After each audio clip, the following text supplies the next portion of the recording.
Tere tulemast Kantar Emori turunduspraktikate podcasti Point. Minu nimi on Alar Pink, olen Tallinna Ülikooli BFM-i turunduslektor. Tänane külaline Eve Nõmm, Liviko turundusdirektor. Tere, aitäh kutsumast. Nii, nagu meil on omaks võetud juba siin podcastis, siis me räägime karjäärist, kuidas karjäär kujunes, mida meil oli kaasa võtta erinevatest töökohtadest, räägime kindlasti palju tänapäevasest turundusest ja vaatame ka, mida meile turundus võib-olla toob tulevikus. Esimese küsimusena ma alati pöördun tagasi päris esimese töökogemuse juurde, mis ei ole üldse võib-olla seotud karjääri algusega, et kus üldse tööga kokkupuude oli, see võis väga noorelt olla. See on tõesti tegelikult isegi lahe küsimus, sest et tööga kokkupuude oli minul 10-aastaselt. Ja siis sain tunda, mis tähendab seda, et sa pead kuhugi minema, sa pead millegagi arvestama, sa pead oma tööd planeerima, õigemini siis kool on lapse töö, seda planeerima ja siis sellega kuidagi nii-öelda hakkama saama. Et nii olin siis sellises kohas, nagu oli moemaja. Ja kõlab võib-olla toredasti, aga tegelik töö oli see, et prooviti selga kleite, õmmeldi neid selga ja torgiti kõvasti ja siis tuli seal nii-öelda kannatlikult oodata. See oli nagu elav manneken. No nüüd nimetatakse seda teisiti, aga siis ta oli nii-öelda füüsiline manneken. Kui sul keskkool läbi sai, siis mis sa valisid üldse kõrghariduse liiniks? Kõrgharidusega oli sel lugu selline, et mul on olnud kogu aeg soov saada teada, kuidas inimene mõtleb ja käitub. Ja esialgseks mõtteks oli see, et lähen õppima psühholoogiat Tartusse, aga mina tahtsin koju jääda. Et Tallinnas ma kasvanud olen ja hakkasin ikkagi ringi vaatama, et mida siin Tallinnas olevad ülikoolid, kõrgkoolid siis pakuvad. Ja avastasin sellise eriala tehnikaülikooli, siis ta oli veel tipikool, et mina peangi ennast tipikaks ja oli selline eriala nagu tööökonoomika ja sotsioloogia. Ja siis TK nimetuse all oli ta veel siis ja mõtestasin korra lahti, et sotsioloogia, et kui me räägime ju inimesest, siis sotsioloogia puhul me räägime sellest ju nii-öelda grupi tasemel, et miks mitte. Ja majandus ka seal juures ja oli eksperimentaalne eriala Tallinna Tehnikaülikoolis tol hetkel. Ja sinna ma siis läksin, aga kaalusin eelnevalt veel küll matemaatikaala Tartus ja reaalaineid kaalusin, arsti kaalusin ja igasuguseid huvitavaid mõtteid oli peas, aga sinna ma siis läksin. No su esimene nagu professionaalne töökoht ei olnud päris turundus, jah? Minu professionaalne töökoht oli tõesti niimoodi, et tipis õppis, siis ta oli juba Tehnikaülikool. Viimasel kursusel tundus, et võiks proovida kuhugi tööle minna. Et päevasest, siis oli teistmoodi kui praegu, et ikkagi õpiti päevases rohkem ja saadi ka stipendiumit, nii et otseselt tööl ju ei pidanud käima. Aga kuidagi kihk oli, õhin oli ka, et ikkagi minna.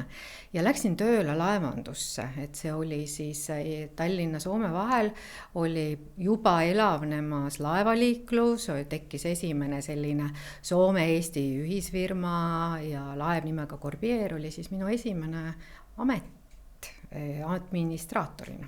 Nii, ja mis pärast seda tuli?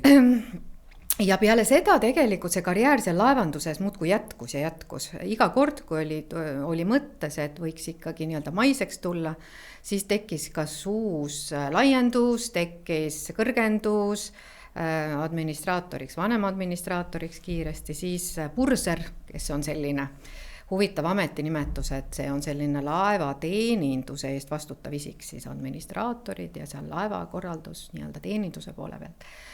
Ja siis nii-öelda liikusin kaubanduse poole, et laevas on ju ka kaubandused, poed, kauplusjuhatajaks siis juba.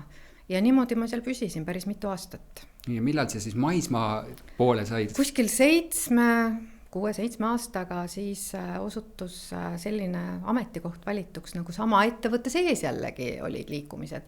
Et ostujuhina alustasin siis maised karjääri. Et ostujuhina siis kogu kaubakategoorias, mis ühes laevandusettevõttes tegelikult on päevakorral. Esimene kokkupuude siis alkoholiga, küll juba ka kaupluses, siis maiustused, parfüümid, toiduained, riided isegi, et see oli põnev aeg selles mõttes, et ega tol hetkel Eestis sellist rahvusvahelisi kompetentse ju koha pealt võtta polnud. Et veel ei olnud selliseid kuulsaid kaubamärke turul, nagu praegu võime leida. Neist väga palju ei teatud, mõnda isegi ei teatud, mis see võiks olla.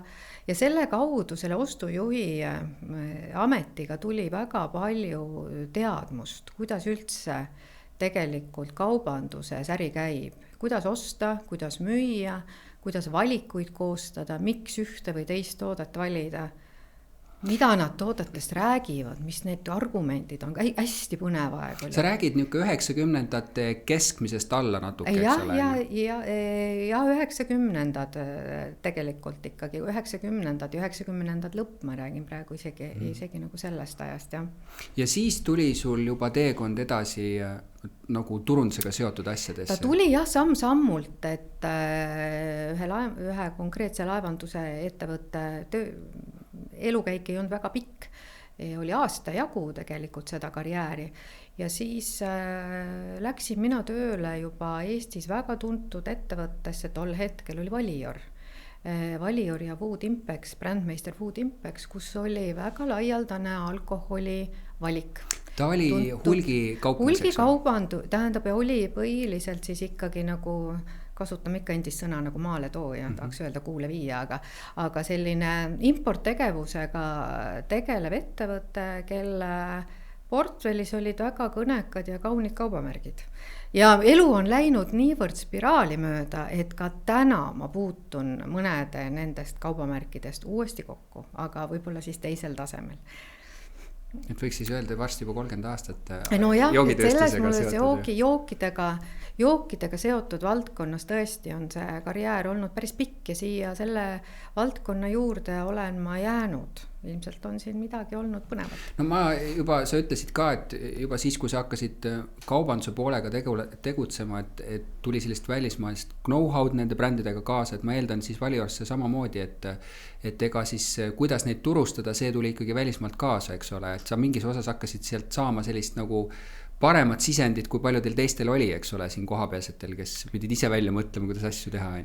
Tõesti, nii see oli. Ma olen äärmiselt tänulik tegelikult selle aja eest, kus ikkagi väga palju seda turundust õpiti välismaa poolt.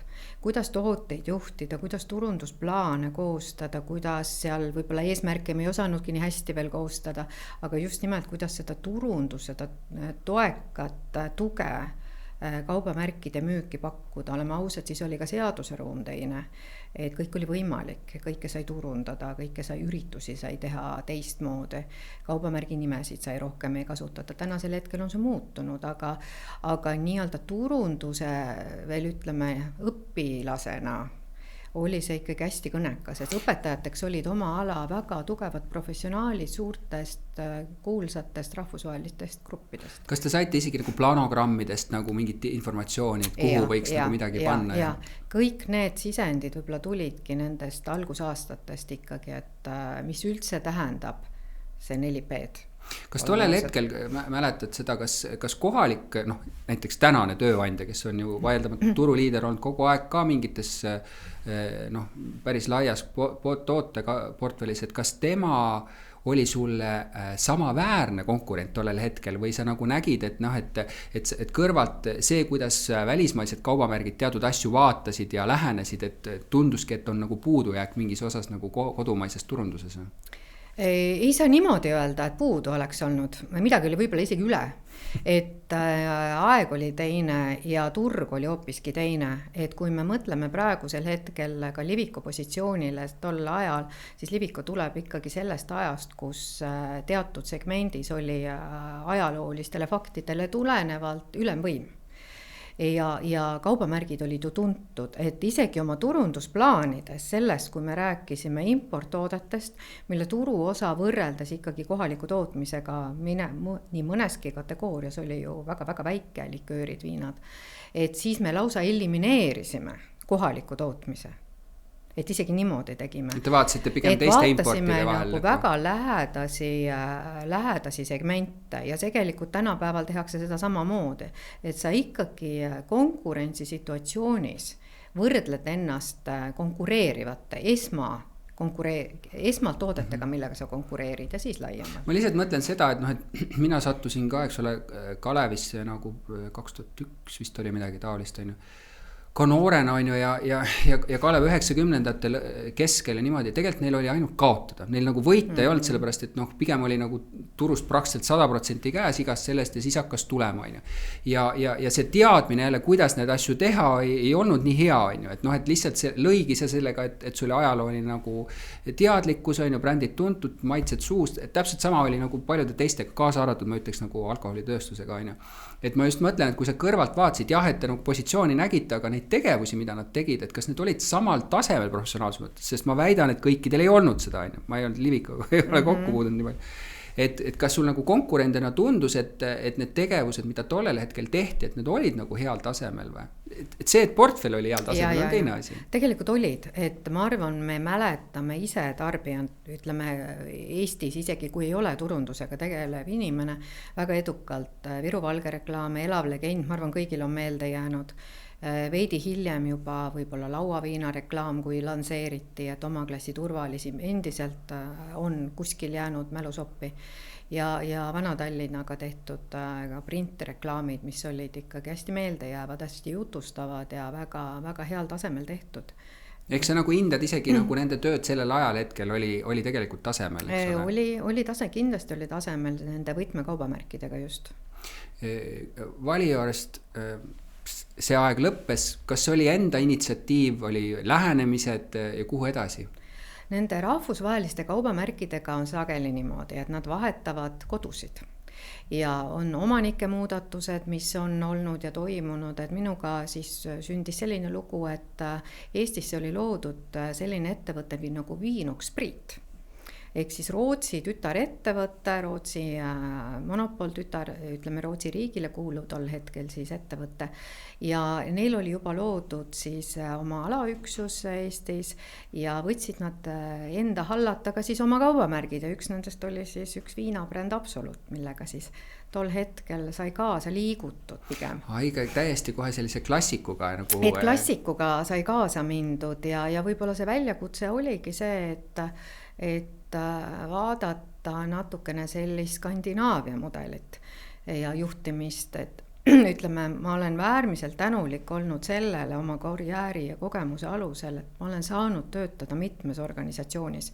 Ma olen saanud töötada sellises Eesti kapitalil oleval algusaja ettevõtluses ja ma olen saanud töötada Rootsi ettevõttes, ütleme küll siis tütarettevõttes Eestis, aga ikkagi nende Rootsi printsiipide järgi, Skandinaavia printsiipide järgi juba küllaltki varajases, ütleme töökarjääri alguses. Ja mul on sellest olnud ellu hästi palju kaasa võtta ja ka praegusesse tegevusse palju kaasa võtta. Ja ka see, et näha sellist skandinaavialikku juhtimisstiili tipptasemel ja kogeda seda ka nüüd Eestis suur ettevõttes, et see on tegelikult, ma tunnen, see on hästi palju rikastanud ja teinud selle, kes siis praegu me oleme. Aga oskad sa öelda, kas seal on erisused, ma eeldan, et seal on mingid erisused, et mis need erisused on, et noh, et proovime selle nurgalt vaadata, et kui keegi on nagu otsuse juures on, et kas minna nagu ühe omanikbaasi juurde või teise juurde või et mis sa tooksid välja näiteks, noh, päris ei saa öelda, et varajast Eesti omandus, see on nagu teine, aga tänane Eesti omandus on ka täiesti olemas, et mis on Skandinaavia omanduse ja võib-olla kohaliku omanduse nagu selline suurim vahe? Vahe oli ajastuses. Et Skandinaavias kindlasti oli ju palju rohkem aega, pikka aega olnud kapitalism, meie tulime hoopis teisest süsteemist. Et seal olid juurdunud sellised klassikalised juhtimispõhimõtted juba tunduvalt varem. Organisatsiooni kultuurist räägiti hoopis teisiti, väärtuspõhisest juhtimisest, väärtuspõhisest ettevõtte nii-öelda tegevuspõhimõtetest. Ja see nüüd tegelikult juba palju aastaid on ju meie tavanorm, aga lihtsalt seal oldi sellest ju palju ees. Et nüüd ma julgen küll öelda, et Eesti suured tegijad on samasugused, nii nagu võib-olla tol hetkel selline Skandinaavia mudel oli. Ja isegi ma usun seda, et konkurentsivõimelisemad, kuna on oldud kiired õppijad. Ja sa mõtled siis nagu kohalikud selles mõttes, jah, nad on kohanevad rohkem, eks ole, kiiremini.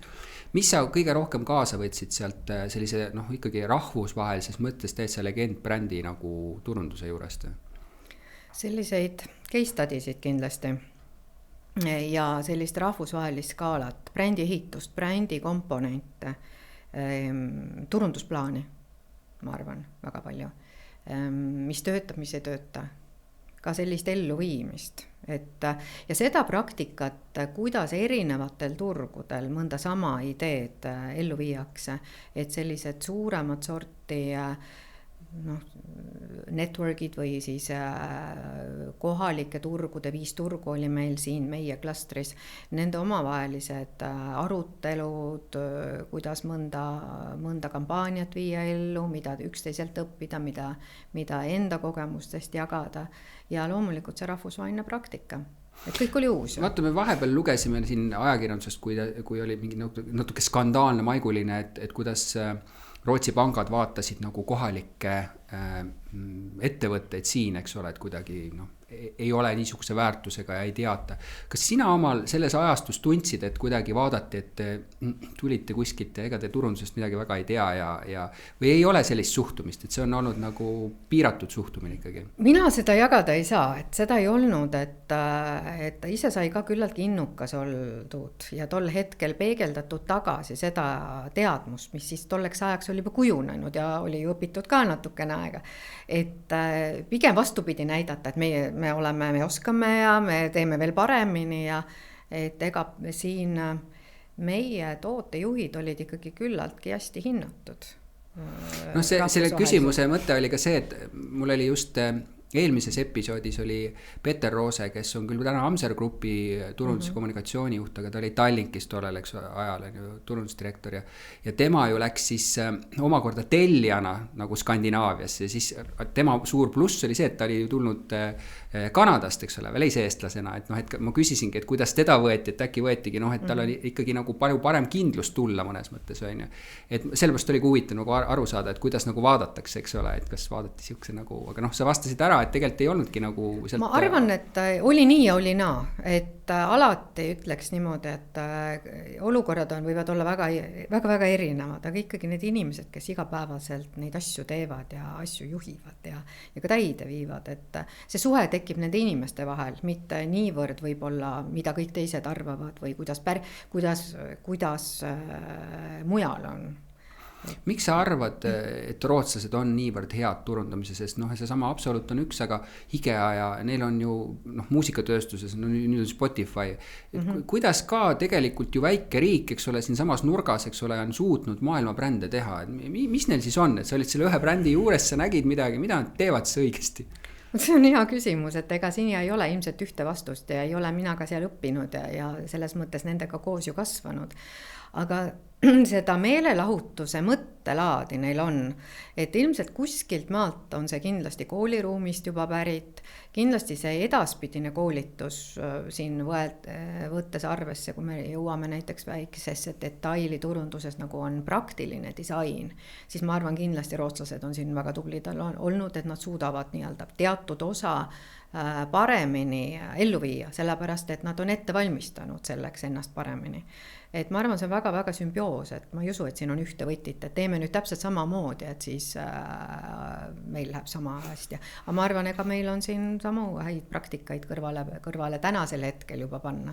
No Joel Volkoviga, eks ole, Tankist me rääkisime sel teemal, et vaata nagu Eesti agentuurid ka justkui nagu on üritanud eksportiks minna ja Rootsist on tulnud tegelikult agentuure, kes on üle maailma läinud, aga et vahe tulebki sellest, et nad on läinud koos nende samade brändidega, et neil on öeldud, et hea küll, et me nüüd läheme, et te peate ka panema siin selle asja püsti, et Eesti probleem on olnud see, et justkui meil ei ole võimekust olnud millegi pärast välja minna ja siis ei lähe ka see tööstus välja, eks ole, et nad ei tule kaasa, et mille taga see on, miks me ei suuda siis nagu, et sa ise ütlesid ka, et me olime nagu päris kiired õppijad, eks ole, muutujad, et meil on sellist tarmukust on olemas ja teadmist on ka ja niisugust nagu võib-olla himu nagu minna, aga me ikkagi ei ole väga jõudnud kuskile, eks ole. Ei saa päris öelda, et kõikide asjadega, aga ei ole ühtegi sellist rahvusvahelist suurt asja, kui me jätame nüüd Skype'it nagu kõrvale või ka mingis osas regionaalset Bolti, eks ole. eks see rahvusvaheline edu on nii-öelda, et kuidas seda vaadata, et kui ma praegusest nüüd ettevõtlusest ehk siis Livikost räägin, siis üpriski kaugele oleme jõudnud, et üle 70 turu on kätte saadud. Alati on küsimus selles, et kuidas nende turgudel nii-öelda seda jätkusuutlikult pikka äri planeerida, et neid edulugusid on kindlasti Eestis väga palju.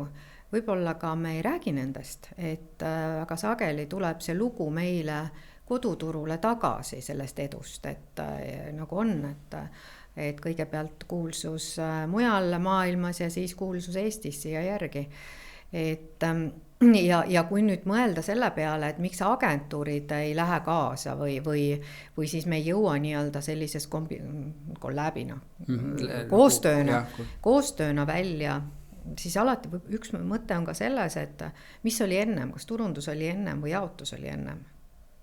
Et selline trikiga küsimus natukene, aga kas turundus sündis enne edu või turundus sündis juba siis, kui oli natukene edu saavutatud. Et üks selline jaotusmüük, kaubamärkide viimine ei ole ainult üksi selline reklaam või turundus. Et turundus küll võttes arvesse nii müüki kui seda müügitoetust, siis ta on kindlasti laiem, ainuüksi hea reklaamiga tegelikult ülemaailmset distributsiooni ei tee ära. Ma olen sellega nõus, peatume siin on ju. Tähendab, millesse mina usun ja vaatame, kuidas sina lähed, on see, et tegelikult ikkagi kõik algab turunduses selles mõttes ju, et kui meil ei ole mitte midagi, ei ole ettevõtted mitte midagi, siis meil peab tekkima mingi äriidee, eks ole, ja see äriidee reeglina on see, et me oleme suutnud tuvastada mingisuguse kliendi vajaduse või nagu soovi, ja see on puhtalt turunduslik asi, et me tunneme, eks ole, kellega me tahame hakata tegema ja selle vastu peab siis mingi toote tegema. Ja nüüd, et seda toodet, eks ole, kuhugile viima hakata, siis sa pead hakkama tekitama neid muid osakondi juurde. Pead tootma midagi, pead jaotama midagi ja nii edasi. Et minu lähtekohtast on ilma turundajata sa ei saa midagi teha.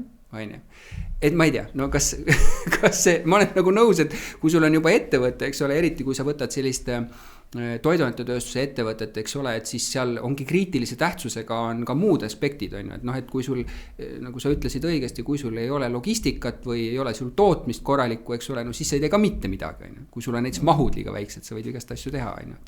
Ma ei tea, kuidas sa sellesse. Ma võibolla sellele nüüd vastaksingi nii, et ma ühel turunduskonverentsil ka tõin esile meie nii-öelda džinni edulugu. Et mitte küll sinna turundada hetkel, aga kui on nagu mõelda, et kui tulla turule täiesti uue tootega, uue kaubamärgiga, siis see nii-öelda reaalsus on ju see, et maailmas on väga palju džinne. Et kuidas üleüldse võiks sellesse ruumi, kus nõudlus on olemas, trend näitab kasvutrendi, kuidas üldse võiks siis siseneda. Et see me oleme endale tõlgendanud selle praeguses ettevõttes teatud määral eristumisega. Tootearendus on üks osa, väga suur komponent sellest, et kuidas läbi tootearenduse, läbi toote kogu disainiprotsessi saavutada see edu, et ta oleks unikaalne, kas seal on mingi protsess unikaalne, no näiteks single distillation, mis on siis taimede üksikult destilleerimine ja tuua neid erilisi komponente välja, mida võib-olla teised suurtootjad ei tee. Näiteks Liviko ka. Meie mõistes on tegemist ju suurtootjaga, oleme ausad, Eesti mõistes. Maailma mõistes oleme me täielik butiikettevõte. Me teemegi, tundubki, teeme täiesti käsitsi. Me asume veel kummalises kohas südalinnas, eks ju. Et jällegi täiesti unikaalne ja oleme teinud seda 126 aastat. Et hakkab juba kooruma nii-öelda maailma mõistes selliseid komponente. Aga ikkagi nimetame seda, eks see uus turundus, millesse ma ise väga usun, on tootearendus. Kuidas sa arendad sellele vastu oma argumentidega?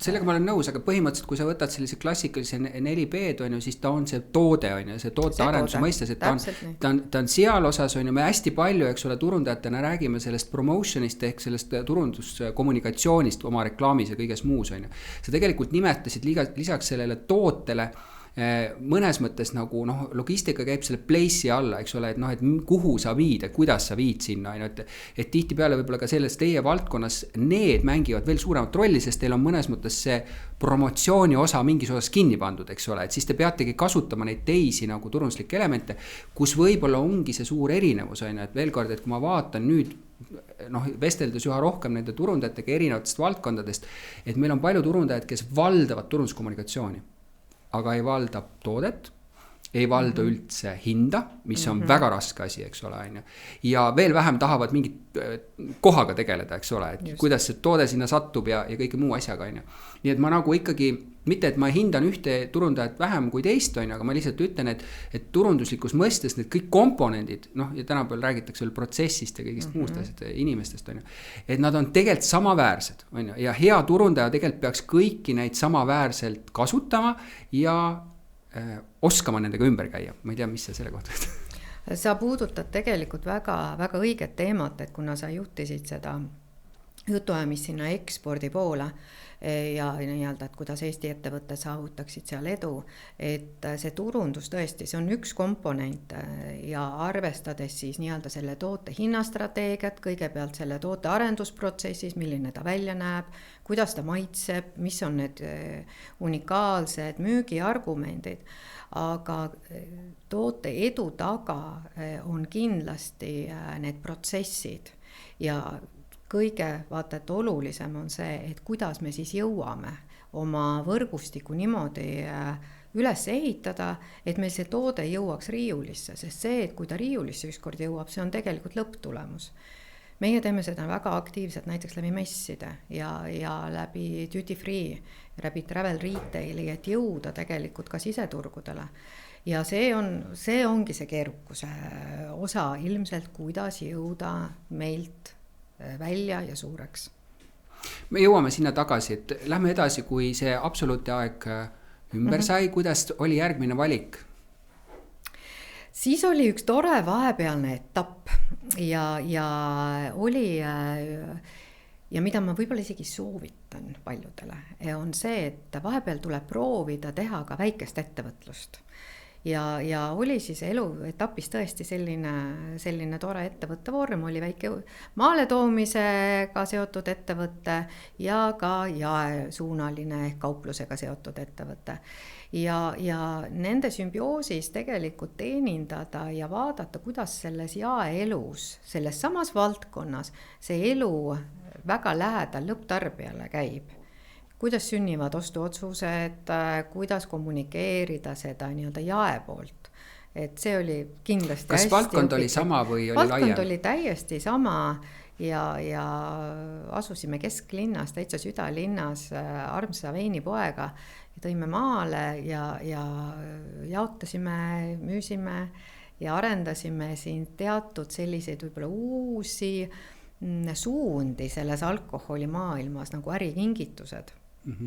Mis vahepeal oli äärmiselt suureks ja populaarseks läinud, kuna vein saavutas järjest rohkem populaarsust ja veini vastu tunti huvi just kvaliteetsete veinide vastu. Vaata see, mis sa nüüd mainisid, oli nagu huvitav, et sa nagu rääkisid sellest nagu lõpptarbija sidemist, et sa nagu tajuks ära, et tihtipeale, kui ma olen küsinud selle esimese töökoha nagu kogemuse peale, paljud on märkinud mingit klienditeenindaja rolli, kas siis söögiasutuses, müügis, kuskil kaupluses on ja nad on tegelikult, või isegi siin oli meil kütuse müüjaid, eks ole, et nad on võtnud sealt hästi palju oma elusse kaasa, et nad nagu tajuvad seda, milline lõpptarbija nagu on, või näiteks Jaanika Terasmaa Maximast rääkis, et neil on sellised juhtkonna nagu, mitte nagu sunnitud, aga süsteem, eks ole, et nad reaalselt on kassas, eks ole, et nad nagu tunnetavad seda. Ja see viitab mulle sellele, et tegelikult inimesel on vaja, isegi kui turundajal on, et mingi moment, et sa nagu oled sealpool olnud, et sa nagu tunnetad, mis on see kliendi mure, mis ta soovib, mis ta räägib. Ja. See oli hästi huvitav aeg, selles mõttes, et ka ma mingi aeg tudeerisin siis Tartus psühholoogiat. Tegid oma unistust nagu? Jaa, ma teostasin oma unistust. Ja 3 aastat siis läbisin psühholoogia baasained ja 3 aastaga. Nii, aga samal ajal tuli teha igasuguseid huvitavaid eksperimente.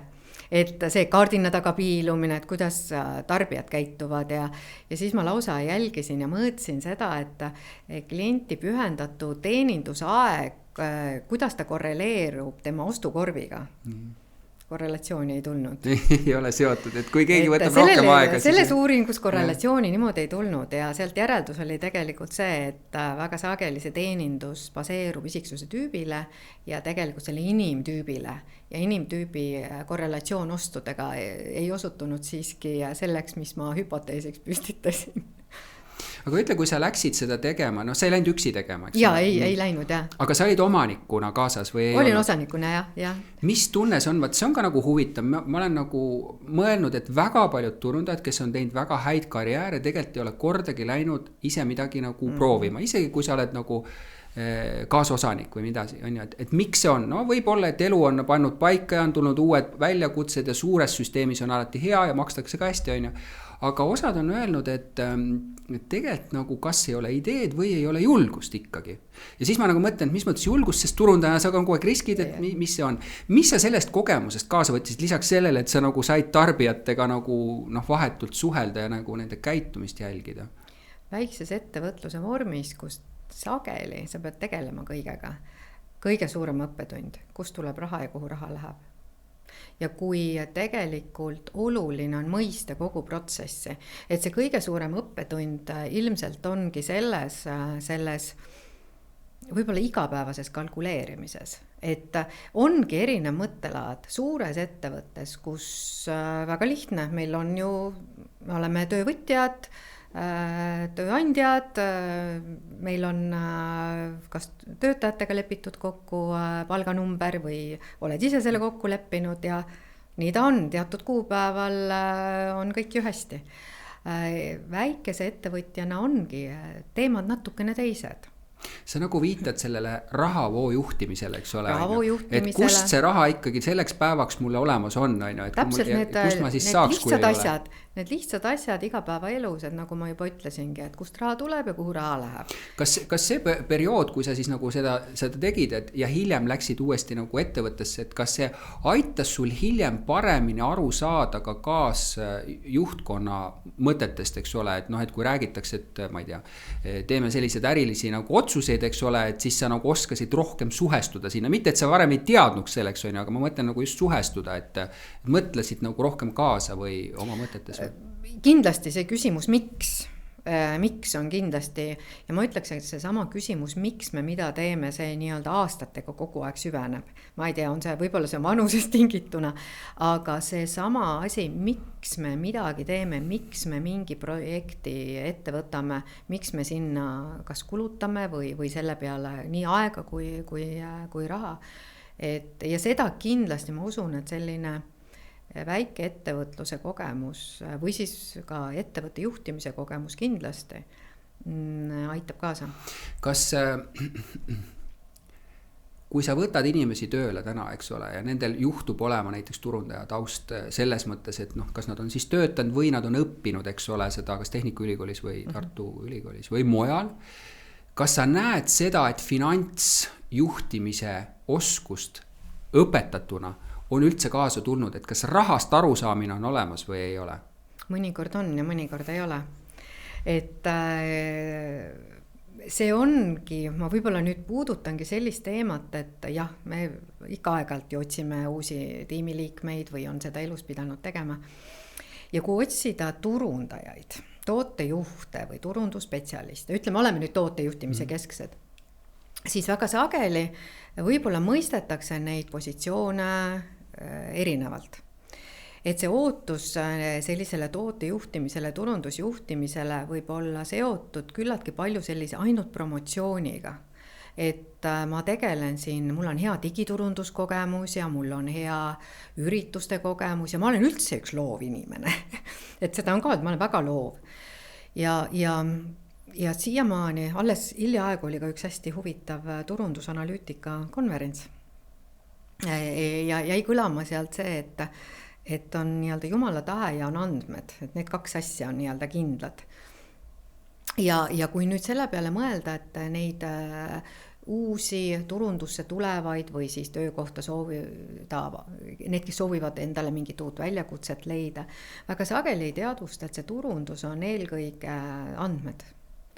Ja ma isegi julgeks öelda välja, et see on 80% analüütikat ja 20% siis seda, mis nii-öelda rõõmu pakub, kuigi analüütika on ka väga, väga head edulugu pakkuv, aga sellist nagu kirss tordil, et saan teha natuke loovaid asju ja saan teha natukene üritusi ja saan mõelda välja promokampaaniaid, aga ikkagi selle alusel, mis see analüütika näitab või...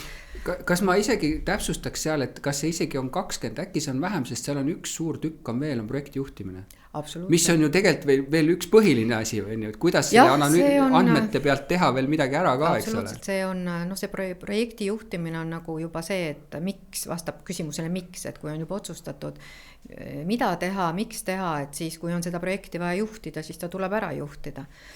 Et see on juba tõesti selle nii-öelda nende 20% sees ma pakuks välja, aga selline analüütiline mõtlemine tänapäevasel turundusel ma isegi kujutaks teistmoodi ette, et toodet juhtida, kaubamärki juhtida ilma põhjaliku andmeanalüütikata ja nende andmetega tööd tehes. Ma isegi nimetaksin seda niimoodi, et või isegi küsiks nii, et kus on turunduses loovus. Ja tahaks põrgatada seda vastu niimoodi, et seda loovust tuleb rakendada nii, et need andmed muutuksid. Ja võt siin on trikk, et tänapäeva kiires ühiskonnas, siin on tõesti, siin enam sellist stabiilsust, nagu enam ju, me ei arvagi, et siin võiks olla. Ja ei olegi enam, siis kiirete andmete omamine annab sulle algteadmised, olukorra kirjelduse, kuidas meil hetkel müükidega, kasumiga, marginaalidega, hinnapositsioonidega asjad ju on. Ja nüüd tuleb rakendada loovust, kuidas neid andmeid muuta, et tulevikus saaks kogeda seda eduelamust ja alati vaadata seda siis nii lühiajalises kui pikaajalises perspektiivis. Lühiajalises on hästi lihtne, korra turunduskulud maha ja super tulemus, aga kas see pikaajaliselt tagab selle, et see kaubamärk jääks pikaaegselt ellu, kas ta 3 aasta pärast selle sama tulemuse loob, siit tuleb juba nüüd see nii-öelda klassikaline turundusmängu. Mitut asja tahan siit edasi rääkida, et selle viimase kommentaari peale, et ma olen ise pidanud tegema reaalelus selliseid otsuseid, kuna mul oli siuke värvikas omanik, eks ole, siis tal oli kogu aeg mingid hädad on ju, ja siis oli kogu aeg laua taga diskussioon, et kui meil ei ole järgmine aasta raha ja ma pean kõik nulli tõmbama, mis on projektsioon? Ja ma pidin tegema aastast aastaseid projektsiooni, et nüüd me vähendame nii palju, suure tõenäosusega mõjub see brändile nii, suure tõenäosusega tähendab meil turuosale nii ja nii edasi. Et ma olen nagu reaalelus selle kokku puutunud, see ongi väga raske. Seda enam, et ma olen jätkuvalt seda seisukohal, et meil ei ole maailmas olemas mingid turundusteooriad, meil on mingid praktikad ja protsessi kirjeldused. Ehk tegelikult ei ole mingit aitavat element, mingid case study'd, mis ei pruugi üldse nagu toimida, et sa oledki natuke nagu kogemuste peal. Nüüd, mis puudub loovust, see on nagu hästi huvitav, kuidas sa seda ütlesid. Ma mõtlen nagu seda, et tõesti on niimoodi, andmestikku on tänapäeval super hästi olemas, seda saab sisse osta veel juurde, sa saad nagu rikastada ja on olemas isegi, eks ole, analüütika vahendid, millega neid asju teha. Nüüd ise küsimus, kui hästi meid oskame kasutada. Aga loovuse protsessis tegelikult, kui ma mõtlen, on seal alguses ja on lõpus, sa saad seda ka muidugi andmetega rikastada, aga et see esimene küsimus on see, et kuidas sa tõlgendad seda turu peal olevat informatsiooni, eks ole, et mis see vajadus on ja kuidas sa siis konkurentidest on ju. Ja siis on see, ma ikkagi nagu vaatan seal, on selle loovusel, selle mustri kokku paneval suur osa, eks ole, et milline, vaata sa just kirjeldasid seda tootekombinatsiooni ka, et mis kombinatsioon tagaks mulle selle, et see on natuke ikkagi seda loovuse momenti on, seal on andmed ka muidugi. Ja siis teine on hästi palju, mida me näeme. Seda samat, et kui ma siis nagu toon ta välja, eks ole, kuidas ta välja näeb ja kuidas ma teda presenteerin, et see tähelepanu võitmine. Ja tegelikult võiks ka vahepeal nagu öelda mingid kombinatsioonid seal, ma ei tea, võib-olla logistikas, kuidas sa nagu asju teed, et ma ei tea, me alustasime Kalevis, minu jaoks oli suur üllatus, et omaaegsel Kalevil ei olnud ju euroaluse süsteemi, loogika. Ja siis, kui hakati eksporti teostama, siis saadi aru, et viidi õhku. Ja siis esimene ülesanne on tegelikult üldsegi teha nagu pakendid korda. See ei ole üldse nagu niimoodi nähtav. Ala sellised asjad. Et selles mõttes on sul nagu huvitav tähelepanek, et nüüd turundajana, kui sa nagu võtad inimese, on ju, on ülesanne, kuidas sa leiad selle kombinatsiooni, et inimene on hea numbrites, mustrite arusaamises ja ka mõnes mõttes ikkagi loovuses, on ju. Ma ei tea, kuidas sa selle oled enda jaoks suutnud ära lahendada, kus sa leiad niisugused inimesed? Mu see üks mõte on küll alati olnud see, et lisaväärtused ja uued ideed ja üldse muutused sündivad distsipliinide ristumiskohas. Et tõesti, vaadates inimestele otsa, kas ka meil on, et küll neis on piisavalt analüütikat ja ka loovust ja selle tasakaalu ära tundmine on tõesti üks selline väljakutse. Et ainult numbrite vaatamisest ju numbrid ei muutu. Sa pead midagi tegema ja nagu me teame, edukamad on need, kes suudavad nendele numbritele lisada juurde oma nii-öelda strateegiast lähtuvalt või strateegiat ise mõeldes selle loovuse osa, kuidas teha teisiti. Ja mis jõuga seda teha teisiti, et siin nii-öelda uskudes energia jäävuse seadust ja nii-öelda termodünaamika seaduseid, siis see, et midagi muuta või kaosest korda teha, sa pead avaldama sinna teatud mõju. Aga see mõju on nüüd õige, kas see on õige suunaline ja õige tugevusega, see on küsimus. Et kui kõik samal ajal samas tootegrupis mõtleksid sama ühtemoodi loovalt ja looksid sama idee, siis ilmselt kellegagi ei juhtuks mitte midagi, kuna see jõuhõlg, see jõu mõju on ilmselt sama. Aga kuidas nüüd eristuda? Ja kuidas mitte liiga palju eristuda, et tarbija enam aru ei saa? Et see ongi see turunduse väljakutse. See on nagu jälle vahepõikena huvitav, et see, et me nagu vahel nagu mõtleme üleüldiselt nagu ühtemoodi, et see on nagu, vaata, mul laps saab kohe 6-aastaseks on ju, ja mina mõtlesin, et tollel hetkel me mõtlesime suhteliselt hea nime välja. Nüüd tuleb välja, et see nimi on nagu umbes 2 aastat kõige rohkem pandud poistlapsele nimi, mis on nagu ebaloomiline. No, oli sama keis. No, et see ei ole nagu loogiline. See ei olnud kuskil õhus, ma ei tea, kus see on. See on see nii-öelda ühisteadmus, mis hakkab siis kuidagi tööle ja mõjutama meid, mida on ka uuritud. No ja see mõjutab tegelikult toodete tegemisel. Okei, seal on rohkem ka küsimus selles, et missuguseid tooraineid meile üldse on võimalik ja söödetakse ette. Tulen tagasi veel sellele, et kui praegu tundub, et just nagu see, mis sa kirjeldasid, et turundajad tulevad, nad räägivad õudselt, mis nad kõik teinud on, mida on kõike näha. Et tundub, et turundajate sees on justkui see teadmine, et turundus ongi selline kõike, mis on näha. Ja paljude turundajate jaoks on see šokk, et justkui peab selle kõige muu kaudselt palju tegelema. Ja võib-olla ka mõnes kohas ei pea. Ja sellepärast on see ebakõla, et mingites ettevõtetes võib-olla turundust ei peeta väga nagu heas kirjas, sest nad tegelevad kogu aeg mingisuguse, võiks öelda tiluliluga, eks ole, noh, et seda ka vaja, aga see ei muuda mitte midagi. Ja sellist professionaalset on ju, et vaatame nüüd, mis andmed meil on, mida me peaks tegema, et seda aitavat turundust on olnud vähem. Et siin on ja küsimus on nüüd nagu selles, et ega need inimesed ise süüdi ei ole. Et millest see hakkab? Kas see hakkab siis sellest, et meie õppe on vale? Et me nagu presenteerime seda valdkonda nagu teistmoodi sellele juba üliõppelasele või? Ma ei tea.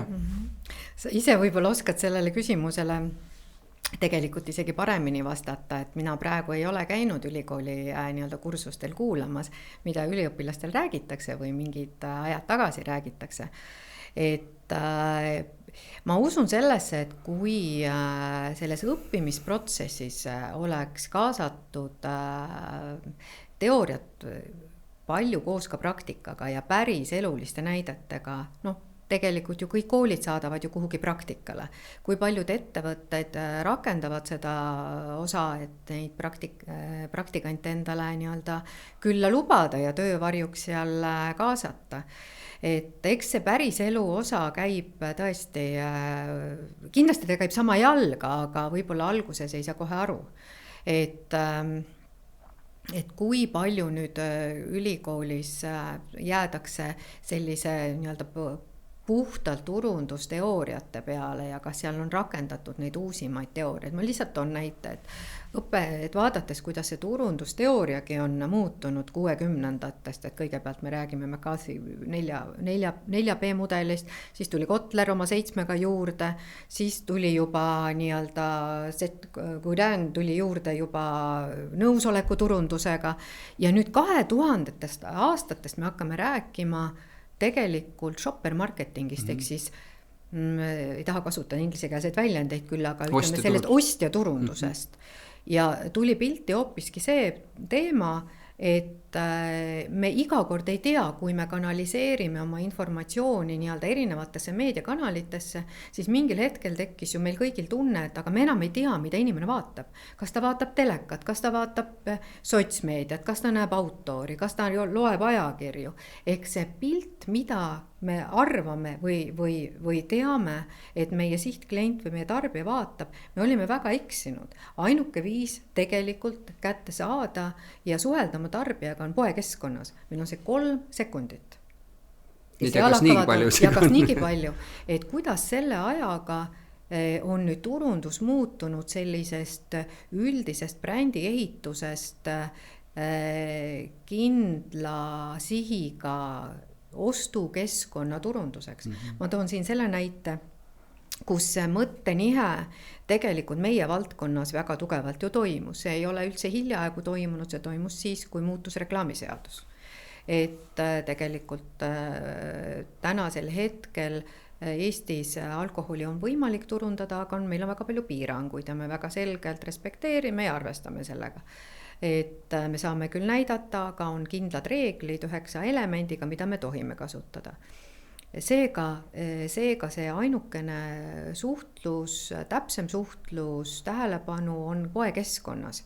See on siis läbi positsioneeringu. See nüüd ei puuduta ainult alkoholi valdkonna, kuna praegu ka meil on jooke, mis on mittealkohoolsed ja järjest rohkem kasvatame seda osa. Nii-öelda see laieneb igale poole. Ehk kuidas meil on see nägutaar poes, kas meil on eriväljapanekud, kas me toome kuidagi teisiti selle riiulis välja ja kuidas meie hinnaskaalad, hind korreleerub konkurentidega ja see peab sinna 3 sekundi sisse tegelikult ära mahtuma. See, kui me arvame, et läheme ostma poodi ühte jooki, aga tegelikult tuleme tagasi hoopis teise joogiga. Mõtleme, et ostame energiajooki, aga tegelikult ostsime hoopiski mõne tervistava joogi, et nii on. Me iga kord ei suuda ja tarbija ei tea ise täpselt, mida ta ostma läheb. No neid, mis sa välja tõid, eks ole, need nurki, et erinevatel ajastutel on siis nagu täiendatud seda lähenemist turunduses on. Ma ikkagi ütlen, et need mõnes mõttes minu jaoks ei ole teooriad, vaid nad on nagu vaatenurgad, mis on tähtis, et sa pead enda jaoks läbi mõtlema või ära tegema selleks, et mingisugune protsess toimiks. On. Ja nüüd, kui vaadata nagu seda meie hariduspoolt, siis seal on üks fundamentaalne nagu lähtekoht ja see on see, et tegelikult õppejõududeks, nüüd on juba kirjutatud ju kõikidesse ülikoolidesse sisse, et õppejõud tegelikult täiskohaga saavad olla ainult need, kellel on doktorikraadid. Ja doktorikraadi ikkagi see nagu path või see teekond on sisuliselt, et baka, magister, lähed projektile, teed järeldoktrantuur on ju ja ühesõnaga oled ikkagi puhtalt akadeemiline. Ja nüüd küsimus on selles, et nii praktilises valdkonnas nagu meid on ju, et mis teooriat sa seal lähed tegema, ilma et seal endal on nagu mingid praktikad üldse olemas. Ja meil juhtub üha rohkem seda, et ülikoolidesse hakkabki minema sellist, et sisuliselt inimesed, kes olid noored, neil ei ole mingit praktikat, nad lähevad ja ainult nende raamatute peal on. Ja nad annavad seda edasi. Jah, praktilist kogemust ei ole, nad annavad sellist nagu lähtekohti edasi. Need on ka vaja anda. Et seal tekib ja jääbki see niisugune limitatsioon või et meil oli ju Andres Kuusik siin külas on ju Tartu Ülikooli ainukene nimetuse järgi ju turundusprofessor, et nad annabki ja kureerib seal seda on ju. Ja kui me rääksime sellest, et et kas te turunduse automatiseerimist õpetate, ei õpeta. No, aga millest me räägime? Suurim ülikool ei ole oma õppekavasse pannud turunduse automatiseerimist. Meie Tallinna Ülikoolis nagu minu juhendamisel panime selle sisse, sest ilma selleta pole võimalik teha enam, näiteks B2B, no ei ole võimalik teha. See on rakenduste peal hoopis teine lähenemine, kuidas see teed on. Et see nagu näitab, et me oleme nagu taga. Me oleme selgelt taga. Ma näen Tehnikaülikoolis on natukene teine suunitlus, et nad võtavad üha rohkem praktikuid sinna nagu rääkima ja õpetama, et Anne Muldmäe, kes eks ole oli väga hea taustaga, nüüd ta käis ka meil külas ja ta rääkis sellest, et ta ka õpetab seal, eks ole. See on hea märk, et tegelikult praktikud lähevad sinna ja nad oskavad nagu näidata, mis on nagu teema, mis ei ole teema. Et et ma loodan väga, et tegelikult asjad hakkavad minema paremuse poole, et see, kes siis nagu lõpetab, on nagu reaalselt rohkem valmis nagu aru saama, et ta ei tule ainult tegema kampaaniaid, vaid et äkki peaks vaatama midagi muud osa ka. Absoluutselt, see oleks väga, väga toetatav, et näiteks akadeemilise taustaga, kui ei ole selles kas või kampaania planeerimise protsessis või siis selle mõõtmise protsessis üldse ise kokku puutunud, siis ega see jääbki siis teoreetiliseks, väga teoreetiliseks. Võib-olla üks abi võib olla tulevikus selles mudeldamises, et kui on piisavalt AI-d meie ümber, et me saame neid reaalseid keskkondi mudeldada reaalsete andmetega. Aga see on ka küsimus, jah, et me ei tea, kas see lõpuni nagu aitab, muidugi tehisintellektis niikuinii me nagu räägime ka, et noh, et ma olen siin korra või paar korda seda maininud, et kui me ostsime ära Kalevis leivakombinaadid ja siis ma mõtlesin esimest korda, et tead, et ma teen täiesti raamatu järgi. Nii nagu peab, et nullist teeme kõik nagu ümber, tootmised on olemas ja mul läks kõik lörri. Okei, see on kõik minu viga ka, et tootmises olid omad kvaliteediprobleemid ja nii edasi, et mis jälle näitab, et sa nagu üksi ei saa nagu niikuinii ja ma seal alahindasin seda sisemise kommunikatsiooni tähtsust kõik oma karjääri alguse poole ja nii edasi, aga et midagi on, vaata, kui sa oled palju teinud, on võib-olla, et isegi need mudelid ei tekita sul nagu mingisugust tulemit, ma ei tea. Ei oska jah öelda, et ja eks see on ka niimoodi, et mida alati tuleb ka kriitiliselt enda suhtes vaadata, meie enda põlvkonna suhtes, et noored inimesed tulevad, nad on ju õhinapõhiselt, teevad ju kõike. Ja kui sa tead, et näiteks see sama asi või mingi kampaania formaat, et mul 5 korda ei õnnestunud, 5 korda proovisin, ikka läks metsa, et siis tahaks ikkagi öelda, et ärme tee, et ärme enam 6. korda nüüd katseta, et kus on see piir jällegi, et kus on see katsetamine nii-öelda lubatav ja kus siis need vanemad kolleegid tulevad ja ütlevad, et sellega läheb täiesti metsa. Aga tead, et sellega on huvitav ju see, et võib-olla see 6. kord ongi see, kui ta õnnestub ja sa ei suutnud seda ära võtta. Sest vaata, toodetega kohta ka on ju, jälle oleme siin puudutanud seda, et võib-olla sul on endal samamoodi olnud, et tuleb mingisugune nagu trend või mingisugune tootekombinatsioon ja sa ütled nagu, et kuule, teeme. Ja siis tuleb tootearendaja, ütleb, kuule, aga me proovisime 5 aastat tagasi või 10, siis ei olnud, ei tulnud välja, eks ole, või seda on juba 2 korda proovitud tulnud välja. Ja mis siis? Võib juhtuda, et nüüd on õige aeg. Võib-olla see ajastu kuskil näiteks me ka alati vaatame ju mujale, mõnel turul, mõnes riigis, kuskil on mingi uus maitse hakanud levima väga tugevalt. Samal ajal võib-olla, kui seda siin teha, kohe ei levi. Kohe ei ole veel see pinnas, külvipinnas ei ole veel valmis, aga võib-olla tõesti aasta pärast on, nii et see ongi see, et mõnikord on väga hea idee, aga pinnas ei ole veel valmis selleks, et see idee idanema hakkaks. Ja see väga sageli on nendega, toidutööstuse inimesi on siin ju enne mindki olnud, et joogitööstuses tegelikult samad reeglid, et arvame, et mõni maitse juba töötab, juba hästi olemas, kuskil hästi müüb. Ei õnnestu veel. No kuule, meil Ale Kokist Katrin Vernik käis ka siin ja ta rääkis täpselt samat asja, et nad lansseerisid mingi toote, nad arvasid, trend on olemas mujal maailmas, ei läinud, võtsid ära. Siis vaatasid, et konkurent tuli, naersid, et me ju proovisime. Ja nendel läks. Ja siis nad vaatasid, mis toimub ja siis tulid ja läkski, et ikkagi on ajastuse küsimus tihti peale. Mõnikord on ajastus, jah. Mõnikord on ajastus, mõnikord on toode ise. Mõnikord on pakend, mõnikord on see, et võib-olla konkurendil oligi parema sisuga toode, mine tea. See võib ka juhtuda. Kui sul see väiksema butiigi aeg mööda sai, liikusid edasi kuhu? Ka ikka samas valdkonnas Tunker ehk praeguse üldnimetusega Palmerk veini ettevõttena, et siis liikusin sinna. Tema on ka ikkagi nagu maaletooja ju oma olemuselt. Jah, maaletooja ja arendaja, nii et sama valdkond ikkagi alkoholi segmendis. Mis sa sealt kaasa võtsid endale? Sealt kindlasti tervitan neid ka eelnevast elust. Matemaatilise mudeldamise. Et nemad olid selles juba nagu enda jaoks nagu hästi selgeks teinud. Selles mõttes ongi hea, et igast ettevõttest on mida õppida, mida kaasa võtta.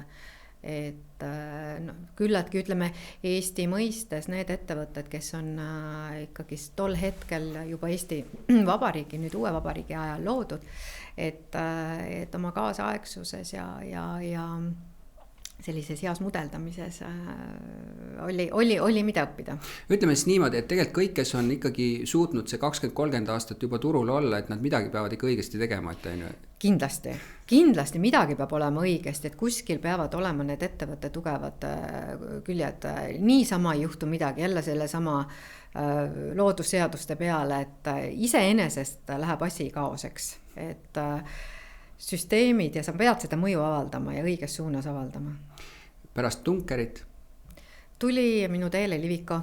Kas sinu juurde tuldi või sa ise vaatasid? Ilmselt on need kokkupuutepunktid kuskil, võib-olla panna paralleel universumites, me elasime elu olles ju tegelikult selle turu peal olnud, aga nõnda see juhtus jah. Ja ikkagi selles mõttes tore valik, et Eestis selles valdkonnas tootjad ja maaletoojad kokku pandes on tegemist väga tubli ettevõttega. Kas saab nii küsida, et kui sa olid selles valdkonnas nii kaua töötanud ja selle valdkonna nagu töötamise ajal, kas sa vaatasid Liviko poole, et turundajana, et see oleks huvitav koht? Ma ei mõtle üldse nüüd nagu hilisemas elus, aga juba sellel vahepealsel ajal, et kui sa olid konkurent nendega ja nii edasi, et kas sa vaatasid, et vaat selles ettevõttes tegelikult ma tahaks töötada? Kindlasti mingi aeg, mitte mingi aeg, vaid sa ikka vaadatud selles mõttes, et huvitavaks on just see, et on tootmine. Mina ei olnud ennem tootmises töötanud ja see oli tegelikult üks osa, mis oli nagu mõttes, et see oleks tore töötada ettevõtte heaks, kes toodab ja kes ka ekspordib. Ehk kes teeb siis nagu otsast peale selle otsuse, et mida üldse välja tuua, sest importijana, maaletoojana sul on ka teatud valik, eks ole, et sul on mingisugune eeltehtud, eks ole, tootesegment selle, siis sa ütled, neid ma arvan, et lähevad, need ei lähe, aga sa ikkagi ei saa päris sinna nulli minna, öelda, et kuule, hakkame nüüd segama kokku mingit asja. Ja teine asi ka, et import partnerite puhul on ikkagi see elluviimise osa on nii-öelda, sa kasutad juba loodud strateegiaid, et implementeerid seda, mis on nii-öelda rahvusvaheliste brändide poolt juba loodud, sa saad seda küll koha peal mõjutada, leida neid kohapealseid võimalusi, aga oma tootmise puhul tuleb ju see kõik nullist luua, nii toode ise, kogu strateegia, turundus, visuaalid, nii-öelda turunduskeel, hinnapunktid, kogu see nii-öelda turundusmiks, millest me räägime.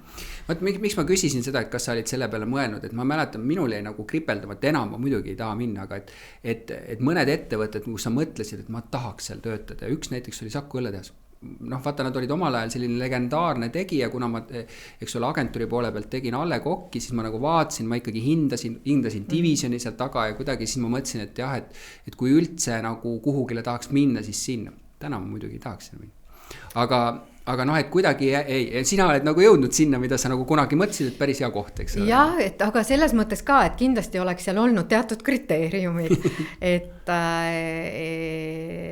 õlut ma ei joo, nii, aga selles mõttes jah, see tootmine ja turundus kokku ja tegelikult ka need turunduslikud võimalused, see ja Eesti Kapital, et need asjad kokku moodustasid selle enda jaoks lisaväärtuse. No ma ütleks, et nagu nad said ju väga hea turundaja nagu meeletute kogemustega, et selles mõttes oli see nagu hea miks, on ju. Aga ma küsin nüüd seda, et mis oli sinu jaoks kõige suuremad üllatusmomendid, et sa nüüd läksid sinna sisse ja vaatasid, et et polnud selle peale mõelnud või et näed, et siin tehakse asju nii, sest vaata, sa ütlesid, et tuli juurde mingi osa, eks ole, mida peale sa võisid teada, kuidas see tehakse. Ja. Neid üllatusmomente oli väga palju. Kõigepealt see, et kui palju annab kaasa ühe väga vana ajalooga ettevõtte, kui sügavad on teatud protsessid, kui pikalt on inimesed töötanud ühes ettevõttes, on täiesti uskumatu. Üle 50 aasta on nii-öelda on tuldud koolipingist ja on nagu jäädud. Ja see oli selline, et võib-olla minu peas sellises mõtteruumis ei olnud sellist, olin võib-olla kuskilt kuulnud, Jaapanis töötatakse väga kaua, samas ettevõttes tullakse ja jäädakse alatiseks. Ja et see on päriselt nii, et see oli tõesti selline, isegi ma ütleks üllatusmoment. Siis teine moment oli see, et ja siis ma veel mõtlesin nad, nüüd ma ütlen me ja päriselt toodamegi siin samas kesklinnas, see oli ka kindlasti see positiivne üllatusmoment seal, et me päriselt alates sellest 126 aastat tagasi selles samas hoones on siin midagi toimunud.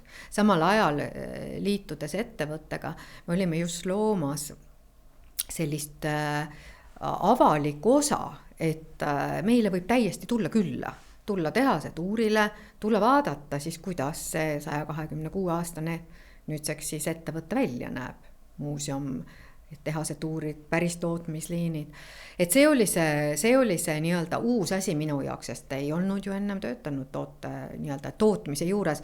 Olin käinud suurtes ettevõtetes välismaal, kus seda tootmist ja veini tootmist ja kõike oli näha. Aga nii-öelda koha peal päriselt olles osa sellest, see oli hästi põnev, see oli tõesti põnev ja see vajas ka väga palju õppimist, et võib-olla ka see mõttenihe toimus ja võib-olla see käib ka vanusega koos, et kui siin ka kuulates võib-olla nooremaid kolleege või ka oma sõpru, et selline 3-5 aastat ettevõttes, et siis peaks hakkama vaatama juba, siis praeguse filosoofia järgi ma küll ütleks, et 3 aastat on üldse, kui asjast aru saad täpselt, mis hakkab toimuma. Ehk 3. aastal hakkab see lisaväärtuse loomine alles pihta.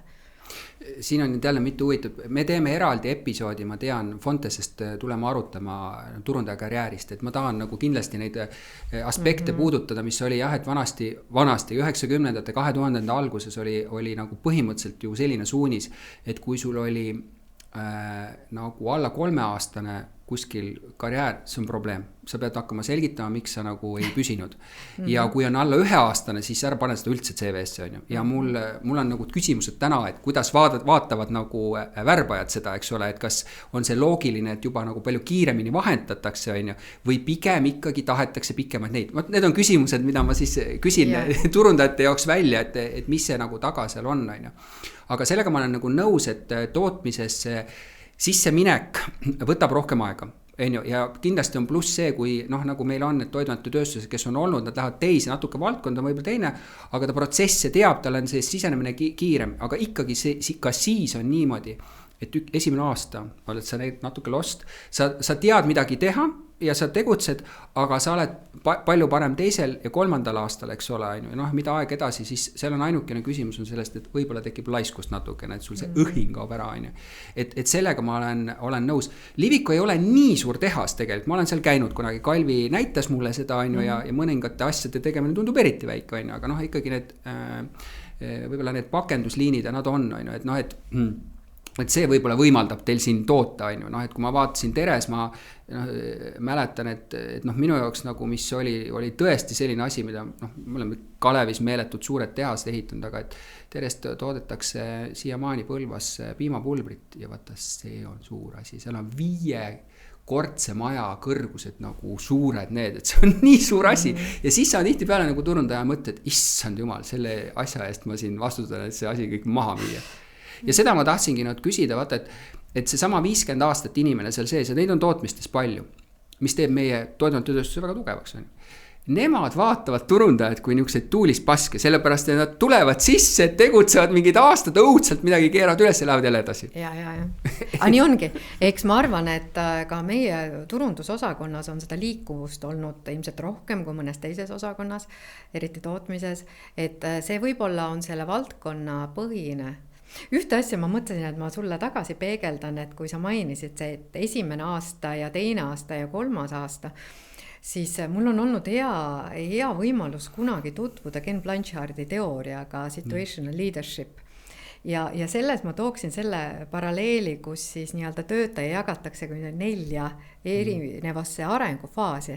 Et see 1. aasta on see õhinapõhisus tegelikult tõesti niimoodi, et kõik tuleb nii hästi välja ja kõik on nii tore ja et tegelikult see 2. aasta on see kriitiline aasta, kus võib-olla nii paljudeski kohtades töötaja hakkab tunduma, et mul võib-olla ei olegi kõik päris nii, nagu mulle alguses tundus, et tekiks see uus õppimine, et kuidas siis ma suudan seda lisaväärtust juurde pakkuda. Ja neljas on siis juba see, et tean kõike ja oskan kõike. Aga tead, äkki seal on see, et kui sa tuled eeldusel, et sul on mingi kogemus, ärme räägi kogemust, on ju. Kui sa tuled esimene aasta sisse, siis sa teed oma vana kogemuse pealt, mis on teistest valdkondadest võetud ja seal ei ole neid rakendatud ja tegelikult su edu seisnebki selles, et sa tood mingi teise vaate. Nüüd, see ei tähenda, et seda valdkonda hästi tunned, on ju. Noh, sinu puhul ei saa seda rääkida, seda valdkonda tunned sa hästi, on ju.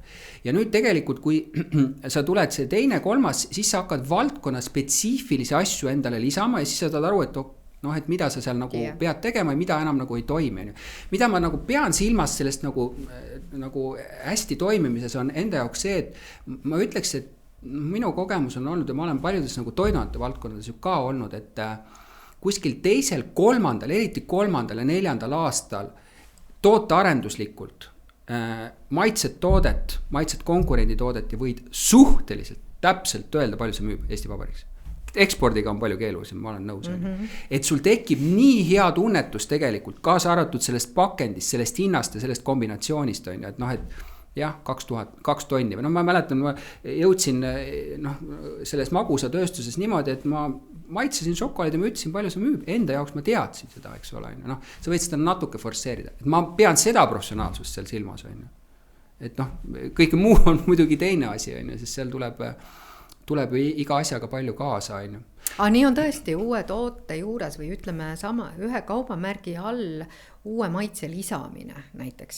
Kui me eeldame ja oleme trendiga kaasa läinud, suhteliselt lihtne on ennustada seda, mis võib nüüd just juhtuda, sellepärast, et on tõesti matemaatiliselt võimalik välja kalkuleerida, et kui ma lanseerin uue maitse olemasoleva kaubamärgi alla, kui laiaks see distributsioon saab, kuhu ma piirid panen, et kui suur sisseost on. Ja, aga ma mõtlen seda ka just, et kui sa oled nagu maitsnud seda toodet, et eeldusele vaata, et täna sa oled olnud toogitööstuses kaua, sa kindlasti oskad täna öelda, eks ole, et sa maitsed, jah, läheb, ei lähe, ja kui suurelt on. Aga kui sa nüüd peaks minema näiteks, sa ei lähe, aga et ma ei tea, lähed leivatööstusse, siis on raske, sest sa nagu ei taju seda situatsiooni ja see võtab oma nagu aja. Aga räägime korra tootearendusest, et kuidas sa täna kuidas see protsess on, kuidas sa nagu tarbijaid vaatad, sa ütlesid selles väikses butiigis sa nagu piilusid, eks ole, mida inimesed tegid. No nüüd sa enam arvad ei piilu, et kuidas sa enda jaoks selle sisendi saad, et sellist asja võiks hakata arendama? See on ikka tiimitöö. See ei ole, praegu Liviko ettevõttes kindlasti ei ole see meil ühe isiku põhine ei otsus ega ka tegelikult tegevus. Et eks me neid sisendeid korjame läbi tootejuhtide, läbi müügi, läbi trendide, kui me maailmas neid näeme läbi ekspordi ja siis on meil üks ainulaadne kooslus, tootearendusgrupp. Kas tootearendus on sinu kui turunduse all või ta on eraldiseisvalt tootmise all? Ta on täiesti eraldi üksus, ma isegi ütleks, et tootearendusgrupp on kohe meil täiesti tootearendusgrupp küll, kes nagu otsustab, aga mõtlen, tootearendajad on kus kohas, sinu all või nagu turunduse all? Meil ei ole päris niimoodi, et oleks päris eraldi tootearendaja, et meil on tootmistehnoloogid ja meil on siis praegusel hetkel kvaliteedi ja arendusjuhina, aga eelnevalt oli määratud ametinimetusena hästi põnevalt kõlab, oli joogiarhitekt, hästi tunnustatud Hanna Kaur, kes tegelikult on nende oma tiimiga siis on nende toodete sisu ja sellise retseptuuri taga ja loob seal nii-öelda põnevaid maitsekooslusi, et see on üks väga suur tugevus täna ettevõttel. No see on ka vaata nüüd jälle tõesti, kuidas on nagu unikaalselt leidnud nagu ettevõtted mingisuguse oma koosluse, sest me oleme siin jällegi teiste toiduainete turundajatega rääkinud, eks ole, et 90-ndatel oli suur sõda tegelikult turunduse ja tootmise vahel, et kus see tootearendus peaks olema ja ta oli klassikaliselt kas siis tootmisega koos või iseseisvalt tootmise juures on ju. Ja seal oli tegelikult omaette põrkus see probleem paljudel, et taheti kiiremini turul muudatusi ja tootmine ei olnud nii kiire, tootearendus oli ka harjunud hoopis teistsuguste nagu ajaprintsiipidega, natuke nagu Skandinaavias, 2 aastat, 3 aastat teeme ja vaatame aga. Ja siis toimus see clash ja tegelikult, vaata, kuna hästi paljud turundajad on käinud mitme selle vahel, siis on nagu rakendatud ühtseid samasid. Ja täna on ta valdavalt niimoodi, et ta on tulnud tootearendus on tulnud turunduse alla mis on omakorda tegelikult pannud väljakutset turundajale, sellepärast et ta peab nagu suutma aru saada mitte ainult tootearendusprotsessis, see on nagu lihtne, aga selle valdkonna spetsiifikast, eks ole, mis mingid, noh, ma ei tea, komponendid teevad, eks ole, on ju. Ja aga miks ta tavaliselt on niimoodi olnud, et sellepärast et tootmisel on omad efektiivistamise eesmärgid, on ju, ja nad tihtipeale ei taha mingisuguseid asju näha, mida turundus tuleb oma sellega, et äkki teeks nii. No mul lihtne näide on see, et klassikaliselt, eks ole, meil jogurteid tehakse nii, et moos pannakse alla ja kõik seadmed on nii tehtud, on ju. Noh, turundajana ma vaatan, et aga miks ma peidan kõige kallima komponendi nagu inimese eest ära, et oleks vaja peale panna, lihtne asi, eks ole, aga mega raske teostada, eks ole. Noh, kui ma jääks nende peale lootma, siis sealt tuleks ainult ei, on ju. Noh, ühesõnaga, seal on nagu miljon teemat, miks see on niimoodi läinud. Et see on huvitav kuulda vahelduseks, et teil on teistmoodi, aga komisjonid on muidugi nagu, noh, laiapõhiselt, see on nagu igal pool nii. Ma ei nimetaks meie grupi komisjoniks. Ma arvan, see ongi meie üks unikaalne kooslus. Et tootearendus tehakse küllaltki laiapõhise tiimiga ja need otsused on üldjuhul enamuses konsensuslikud. Ja neid käiakse väga põhjalikult alates sellest nii-öelda toote planeerimise faasist, et see ei ole tõesti, et siin ma ei saa võtta kindlasti ja ei võtagi kunagi, et siin oleks turundusel kandev roll. See on täiesti tiimitöö, aga see, kus sisend tuleb, see võib tulla üle ettevõtte müüki, nagu ma ütlesingi, turundusest, müügist, see võib tulla ekspordist, see võib tulla tootearendustiimist, kes siis juba konkreetset toodet loob, see võib tulla tooraine tarnijate poolt uue mõttena. Ehk neid sisendeid on, see haare on üpriski lai.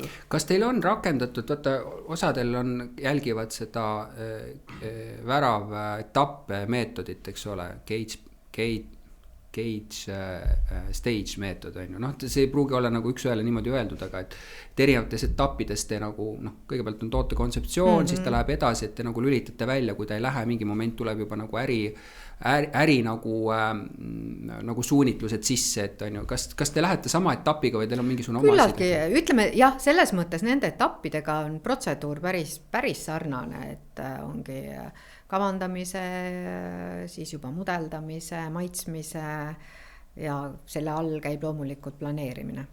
Aga sa ütlesid, et teil on konsensuslik, no mina ei ole üldse hea turundaja siin, on ju, ma kuulasin ja ma olen siin ka rääkinud, ma kuulasin muidugi komisjoni palju ja vaatasin, mis oli, aga lõpuks ma ikkagi otsustasin enda selle pealt, on ju, et noh, mu loogika oli see, et ma vastutan, on ju, ja ma pean olema kindel, kui ma ei olnud kindel, 100% kuulasin komisjoni, kui ma olin kindel, siis ma võtsin seda kui noh, nagu ettepanekut, on ju. Ja mul võibolla see elu nagu mängis nii kätte, et mul see võimalus oli olemas, on ju.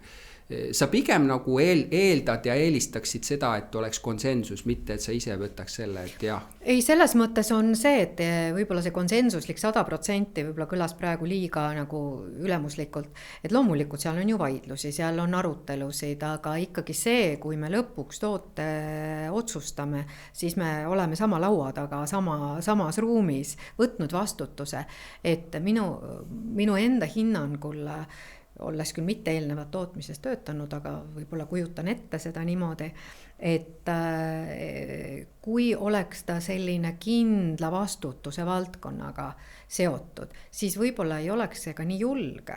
Et kui ta on ikkagi tiimi vastutusena, võib-olla siin võibki välja öelda, et ettevõtte juht ise juhib seda protsessi, mitte protsessi, aga et see tiim töötaks, siis ma arvan, inimesed ei olekski nii julged. Et kui sa kindlalt tead, et mu idee võib olla ka nii palju vigane, et kui ei õnnestu, et mis siis juhtub. Midagi ei juhtu meil selles mõttes. Me teeme sellest omad järeldused, paneme kirja. No see on ka nagu tänapäevane normaalne lähenemine. Et ma arvan, et see on jah, üks väga oluline tugevus. Aga ütle mulle, kuidas kui sa ütleme, et te nagu näete, et peaks uue toote mingisse segmenti välja töötama, kas sa annad hinnasuunitlused ka ette arendajatele kohe või mitte? Nagu oma hinna, põhimõtteliselt räägin oma kogemusest, on, et mina rakendasin väga selgelt ära selle, et ma ju tean, mis hinnaklassi ma tahan teda saada. Ma tean, mis meie marginaalid on, mis meie muud nagu kõrvalkulud on, mis peaks olema otsekulu sellel tootel, on ju. Ehk a la, ma ei tea, jogurti oma hind saab olla näiteks 50 senti. ja ideaalis peaks siukse rasvasisaldusega olema ja siuke maitsekamma. See on ülesande püstitus, on ju. Sellepärast, et ma nagu kogu aeg nagu vaatasin seda, et parim toiduaine, mida tiitlid mul ka õnnestus võita meeskonnaga, aga väga palju võitis gurmee mingid asjad, mida ma teadsin, et ma võiks iga aasta võtta selle ära, kui mul ei oleks piirangut oma hinna mõistes. Kas sul on seal mingisugune sisend või sa lased ikkagi rohkem nagu tegutseda vabalt? Jällegi see on ikkagi tiimitöö ja ma isegi ütleks selle mõttelaadi kohta, kui sa praegu peegeldad oma kogemust, et mul on vaja teha toode, see peab kindlasti mahtuma sellesse hinnaruumi, siis ma ei tahaks, et see nii oleks. Sellepärast, et kui meil on mõte, idee, me oleme näinud vajadust, siis me töötame selle nimel, et me teeksime kõige mõistlikum otsuse. Ja see, kui sellesse oma hinna klastrisse nii-öelda panna juba kindel number kirja, siis me oleme juba liiga palju piiratud.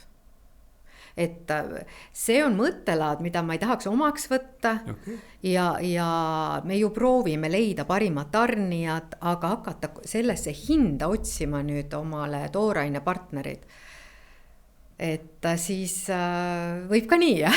Aga see ongi see põhjus, miks me neid saateid teeme, et me näeksime, kuidas, ja mis on minu meelest siin tähtis, ongi see, et me oleme samades valdkondades, selles mõttes me oleme turundajad, on ju, aga me ei pruugi alati mõelda ja läheneda samamoodi, mis ei tähenda, et me samasse kohta välja jõuaks, on ju, ja see ongi minu meelest nagu huvitav ja rikastav, et kui inimesed kuulavad, siis nad saavad peegeldada oma mõtteid, kuidas nad teevad. Siis mul oli, sellel on tõesti omad piirangud ja see võib välistada mingisuguseid asju, on ju, aga et mingid mudelid minu jaoks töötavad, eks ole, teise jaoks ei pruugi ka ettevõtle mõistes pöörda. Ega nad õnnelikud ei olnud selle üle, ma mõtlen kohe seda ette, on ju. Et seal võib olla komponenti ja nii edasi. Kui kaua on sinu meelest nagu normaalne siuke toote välja töötamise, et idee turul, palju see tänapäeval nagu aega annad? On see 6 kuud, 9 kuud, 1,5, 2 aastat nagu Skandinaavias enam-vähem juba on või? Kus see nagu sinu jaoks on? See on kindlasti ettevõtete vahel väga, väga erinev. Võtame siin moetööstuse või toiduainetööstuse ja oleneb sellest tootesegmendist, oleneb, kas ta tuleb kuhugi. No näiteks, kui tuleb rivilaiendus, mõnele kaubamärgile rivilaiendus. Kes see räägi nagu maitse kombinatsioonist? See on küllaltki lihtne protsess. Ongi vaja leida see õige maitse tegelikult ja ta ju ongi hinnastatud juba täpselt samasse kategooriasse. Selle sama hinnataseme juurde, kus on juba tänasel hetkel rivi olemas. Kui on tegemist ikkagi täiesti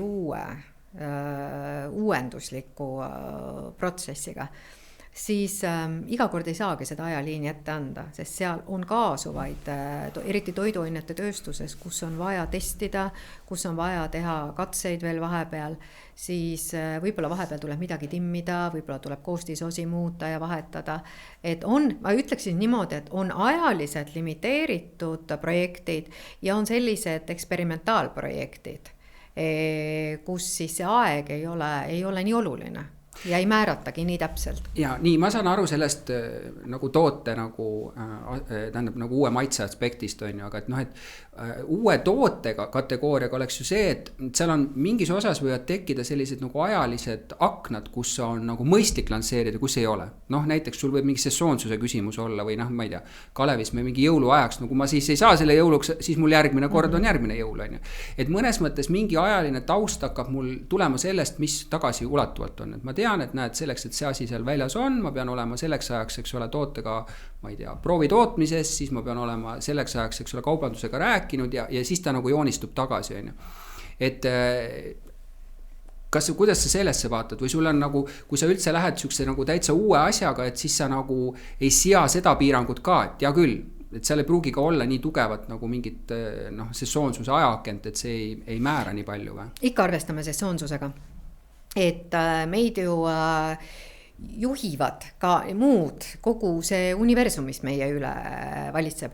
Et on kaubandus, on kaubanduse ajakavad, on listimisaknad, nagu me kõik teame, on ajad, mil meil oodataksegi uusi pakkumisi, et loomulikult juhindume eriti, nagu ma ennem nimetasin, kui ma jagaksin tooted 2, on need, kus on midagi laiendatud, kas see on siis sesoonne toode või see on ajaliselt kuidagi teisiti piiratud toode ja siis on need pikemad innovatsioonid, et näiteks toon ühe hästi praktilise näite, et et praegu siin ka ühe viinabrändi juures Viru Valgega me lansseerime pakendi oleme juba lansseerinud sellise väikse pakendilisa, kuna uuring näitas, et tegemist on ikkagi äärmiselt eestimaise tootega, kus seda eestimaisust hinnatakse hästi kõrgelt. Laulupidu on tulemas, meil on kirivöö etiketid pudelite peal, et selline kummardus tegelikult traditsioonidele, kuna meil ennem oli ka see kaunis kirivöö nii-öelda etiketi. No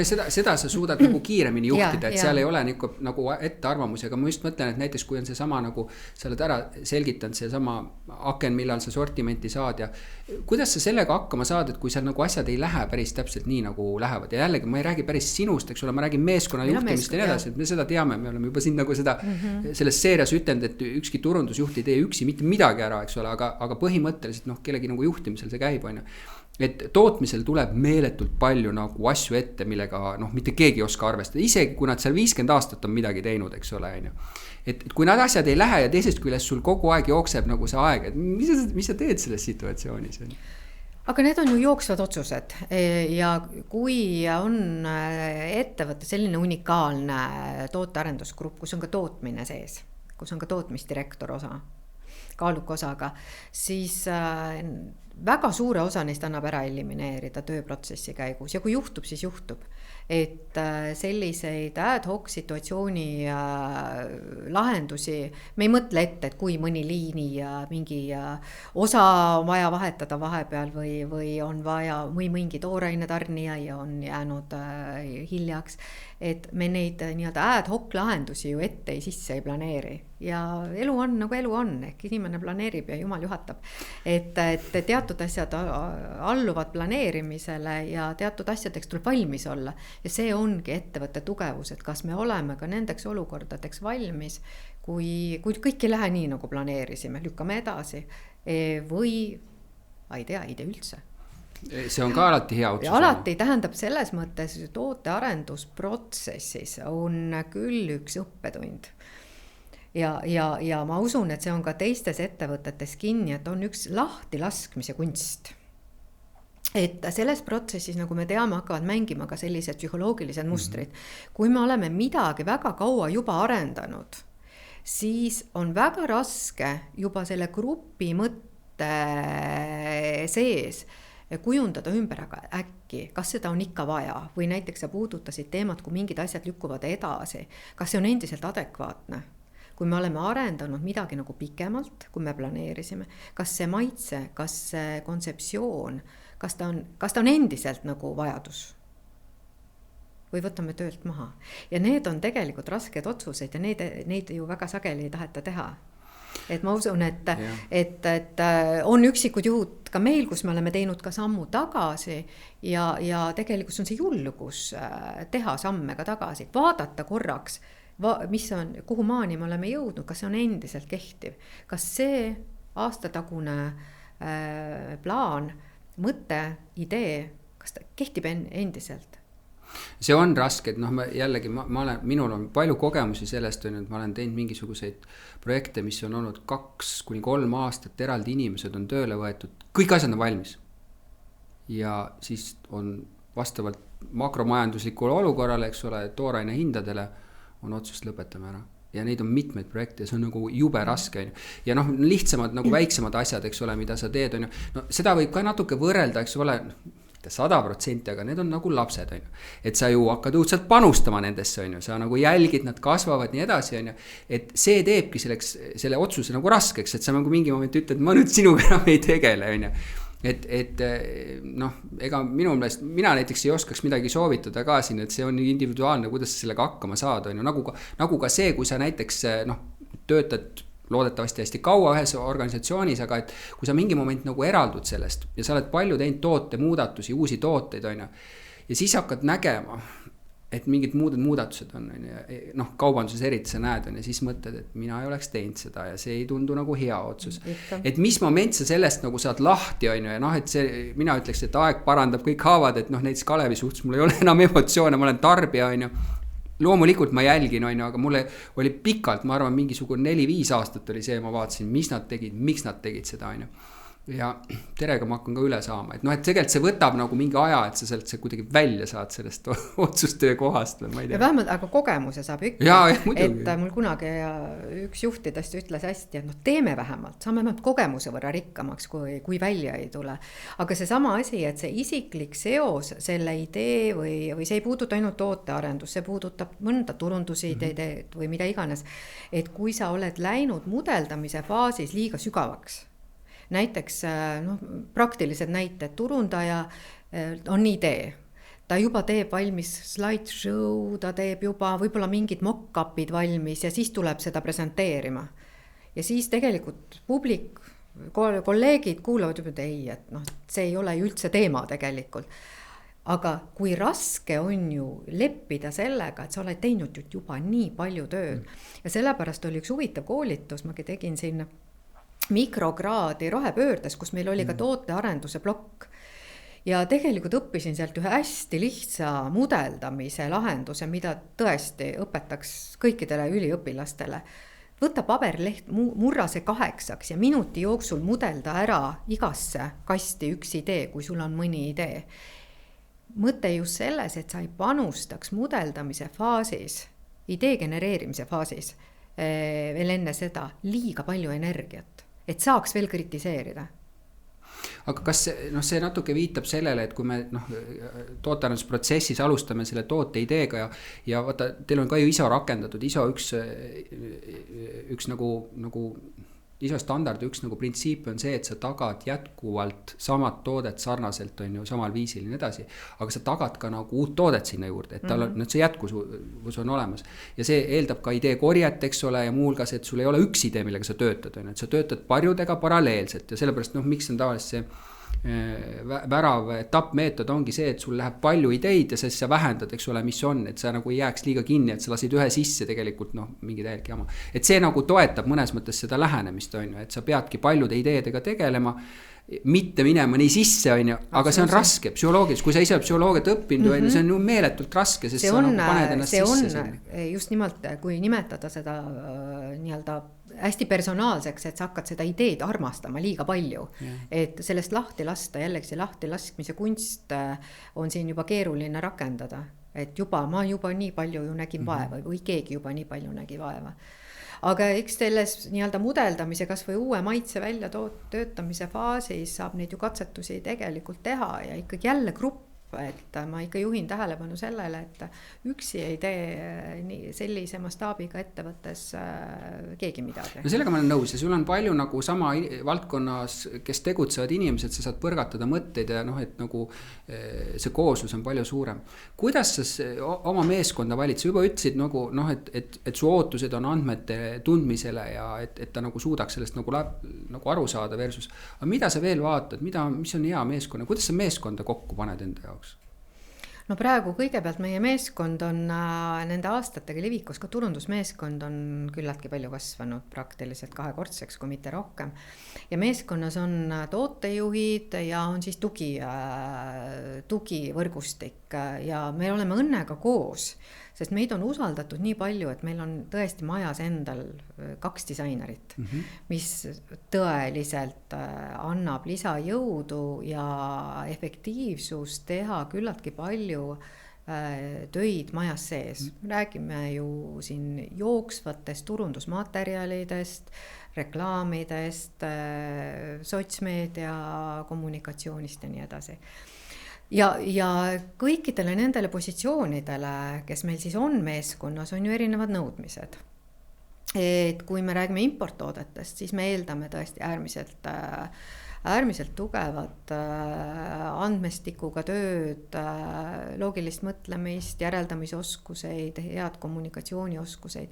Kui võtta selliselt nii-öelda paari lausega need ootused kokku, siis tõesti suurepärane analüütik, väga hea esitleja, oma mõtete esitleja ja argumenteerija samuti ja nendest andmete juurde tagasi tulles nendest andmetest arusaaja. Ja nüüd, nagu juba öeldud, andmed muutuvad siis paremaks ja endalegi kasulikumaks, kui sa lisad sinna selle loova komponendi. Ja seda tööle võttes on väga raske hinnata. et ja ikkagi see eelnev kogemus siis aitab, sa enne põrgatasid seda, et kuidas koolid ette valmistavad, et nii enamuses tööintervjuudes ma alati rõhutan seda ootust. Ja rõhutan just seda läbi selle või ütleme vastupidise spektri, et võib-olla kummutada neid mõningaid ootusi turundusvaldkonnas, et nagu ma ütlesin, 80% analüütikat ja 20% loovust. Et sellega võiks nagu meeldida. Kuidas sa partnerid valid?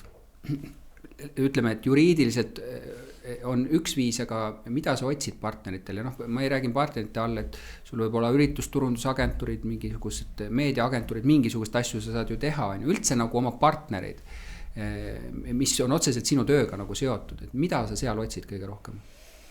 Me oleme võib-olla selles suhtes küllaltki konservatiivsed. Meie partnerid on olnud meiega hästi pikalt. Meediapartner on väga pikalt meiega, siis meie selliseid turunduslahendusi tootvad partnerid on kui pikalt, väga pikalt olnud meiega. Et selliseid uusi hankeid me teeme üsna harva. Ja et sellist nii-öelda pendeldamiskultuuri meilt väga ei oota, et isegi kui meile pakkumisi tehakse, et see on ikkagi väga kaalutletud otsus, kui me midagi ja kedagi ka endale juurde laseme, kuigi ei saa öelda, et üldse ei kaasa uusi partnerid, jällegi olenevalt projektist. On meil teatud visuaalkunsti, mis me kaasame tihtipeale, fotograafe, videograafe, ka reklaamiagentuure, et ikkagi on see pilt olnud küllaltki värviline meie partnerite hulgas. Aga mida sa otsid nende puhul? Ootame, et kui ma nüüd uuesti tulen tagasi sellise tootejuhi ootuste ja sellise nii-öelda tänapäevase turundusmudeli juurde ettevõttes, kes tegeleb müügiga, kes on multibränding organisatsioon, ja neid on ju Eestis palju, neid on ülemaailmselt palju, siis üks asi, mida me sisse osta ei saa, on tegelikult see äriline pool tootejuhtimises. See turunduse äriline pool, seda ei paku ükski allhange sulle sellise täpsusega kui su oma inimesed. Mida sisse saab osta on loovus tegelikult. Ideed, kujundused, tootmine, me ju ei eelda tootejuht hakkab ise trükkima, loomulikult me ostame selle töö sisse. Ja see piiri tõmbamine nüüd, kust maalt me teeme ise ja kust maalt me ostame sisse. Kui ise teha hästi pikalt, et oletame selline mudel, et sarnases ettevõttes on küll väga hea analüütika, väga loov inimene ja ta loobki kogu aeg kõik kampaaniad ise ja kõik kujundused teeb ise, et see ka pole päris õige, sest et kuskilt maalt ju tuleb piir ette, et ka selle loovuse poole pealt need ideed võivad lõppeda või et ei tekiks sellist nii-öelda diletantlikku mõttelaasi, et kedagi ei kaasa. Sellepärast on tähtis, et oleks seda õppimise protsessi ka. Sageli meie head partnerid, reklaamiagentuurid on meile ka sellised head nii-öelda läbirääkimiste või arutelupartnerid, et kuidas teha, kuidas eksponeerida. Sa nagu räägid ka, nagu paljud turundajad on öelnud, et nad otsivad agentuuridest enda nagu pikendust, enda osakonna pikendust, aga ta on nagu palju mitmekesisem, sest ta toob midagi lauale, mida me lihtsalt ei suuda enda ridadesse nagu ka rahaliselt efektiivsuse mõttes palgata. Ja seal on kaks osa, üks on see loovuse pool, tõesti see nii-öelda kujunduste loomine, võib-olla teatud kontseptsioonide väljatöötamine, CVI-d näiteks, eks, BVI-d, et seda on täitsa mõistlik võtta ju alati loovagentuurilt sisse. Ja siis teine on konkreetsed tööjupid, mis tuleb ära teha, punktist A, punkti B viia ära kampaania materjalid, lahendused ülesse panna, poodidest tagasi korjata, et on väga head usaldusväärsed partnerid on välja kujunenud, kes ka selle töö aitavad meil ära teha, sest oma kätega me ei ulatu nii sügavale, nii laiale. Kõigilt olen küsinud, kui strateegiat planeerid, kas sa lähtud ideest või kanalist? Kas kanal on see, mis tekitab selle olukorra, mis paned kinni, näed seal kanalites ja nüüd arendame siia peale idee või näed, töötame selle idee, väga huvitav idee, nüüd vaatame, mis kanalites me saame seda nagu rakendada. Tahaksin vastata sulle niimoodi. Turunduses on üks huvitav asi, et otsusta ära, mis sa öelda tahad ja tee seda hästi palju kordi järjest. Nii. Sõnum ja kordade arv. Kordade arv. Ja see sama asi nüüd, et kui seda teooriat nüüd edasi arendada, siis ma ütleks, et asi lähtub ideest.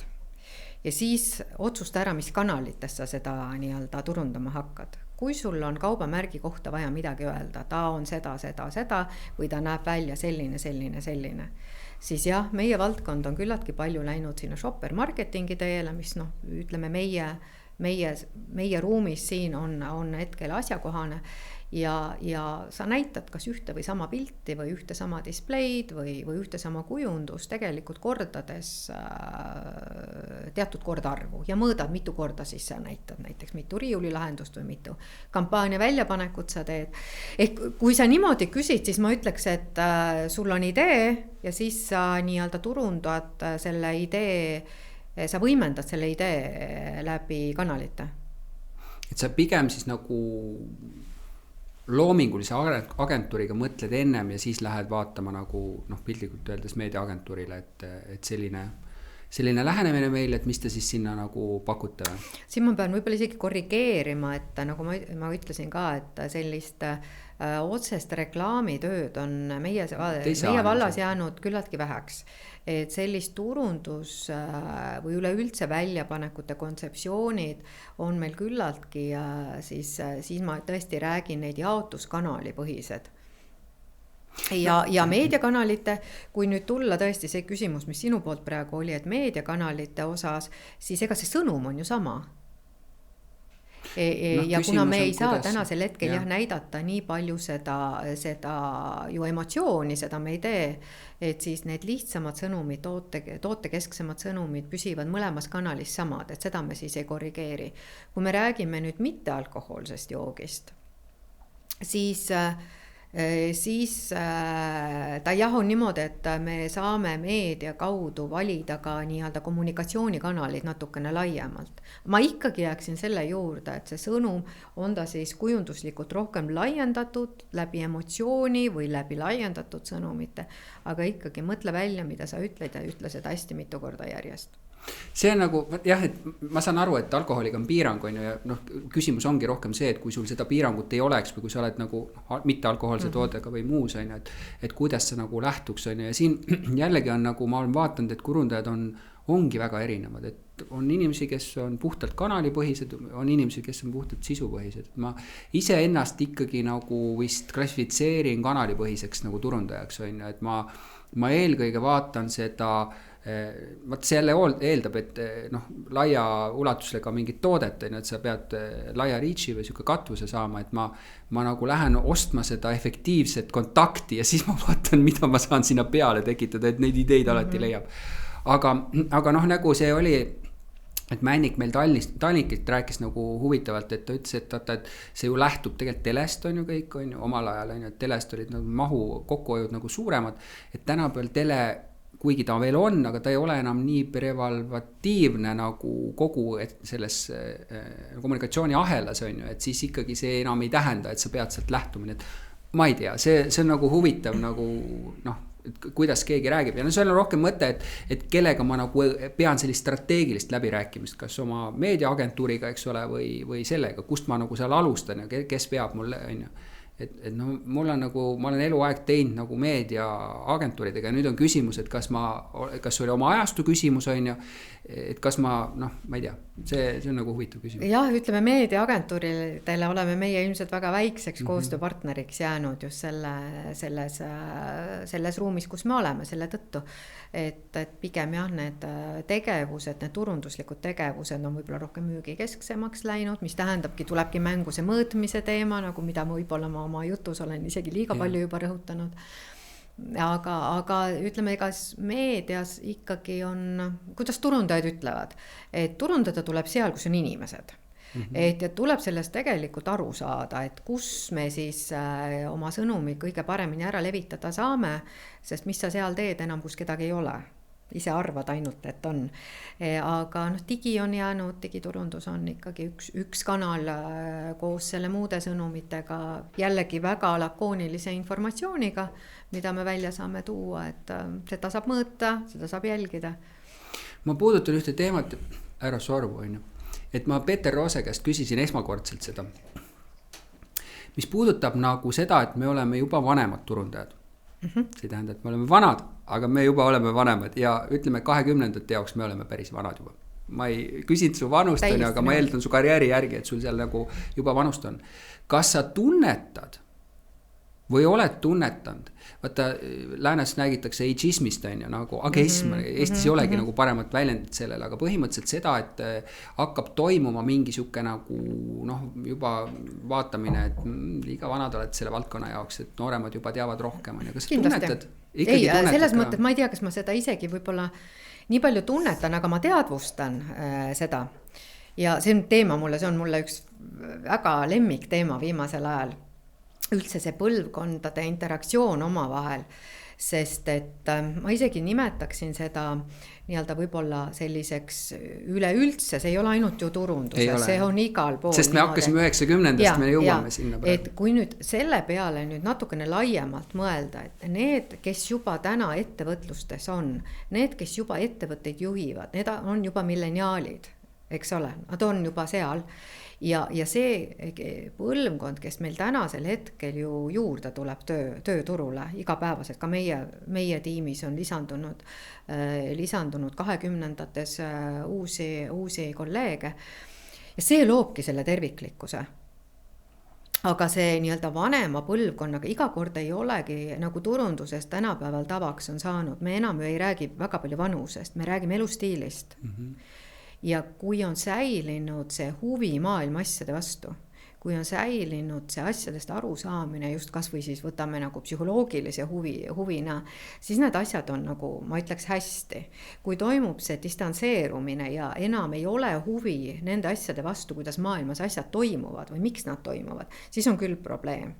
Ja ma tooksin sellise paralleeli võib-olla lihtsalt iseenda läbi tunnetuse, et kui see vanema põlvkonna otsustajad teevad otsuseid pigem selliseid nagu massidena, ütleme selliste suurte kogumitena, et me nüüd muudame strateegiat või me eeldame mingit ka suuremaid selliseid põhjalikumaid järeldusi, siis ma julgen väita, et noorem sisenenud täna nii turunduse kui ka muude valdkondade turule, kes on läbinud selle nii-öelda teistmoodi kasvamise läbi mängude, läbi arvutite, hoopis teise kõnekeele, nad on hoopis teise kirjaoskuse tegelikult saavutanud, siis nende käitumismustrid maailmas on pigem sellised nagu kiirete nurkadega ja kiirete kohandumistega, et Super Mario tooks võib-olla kõige paremaks näiteks, et see on nagu kiire liikumine objektide vahel, hüpped, tõusud vasakule paremale üles alla, et kohe kui läheb midagi valesti, kohe nagu korrigeeritakse. Et ma usun, et see võib olla midagi, mida me hakkame nagu selle põlvkondade vahel nägema, et on nagu aeglasemad protsessid ja on kiiremad protsessid. Et tõesti selle uuema põlvkonna peale tulekuga on neil suurem konkurentsieelis tänasel hetkel ärimaailmas. Sa mõtled just sellepärast, et räägitakse palju sellest agiilsest turundusest, et sa muudadki kogu aeg plaane, kuna situatsioonid muutuvad tegelikult hästi palju.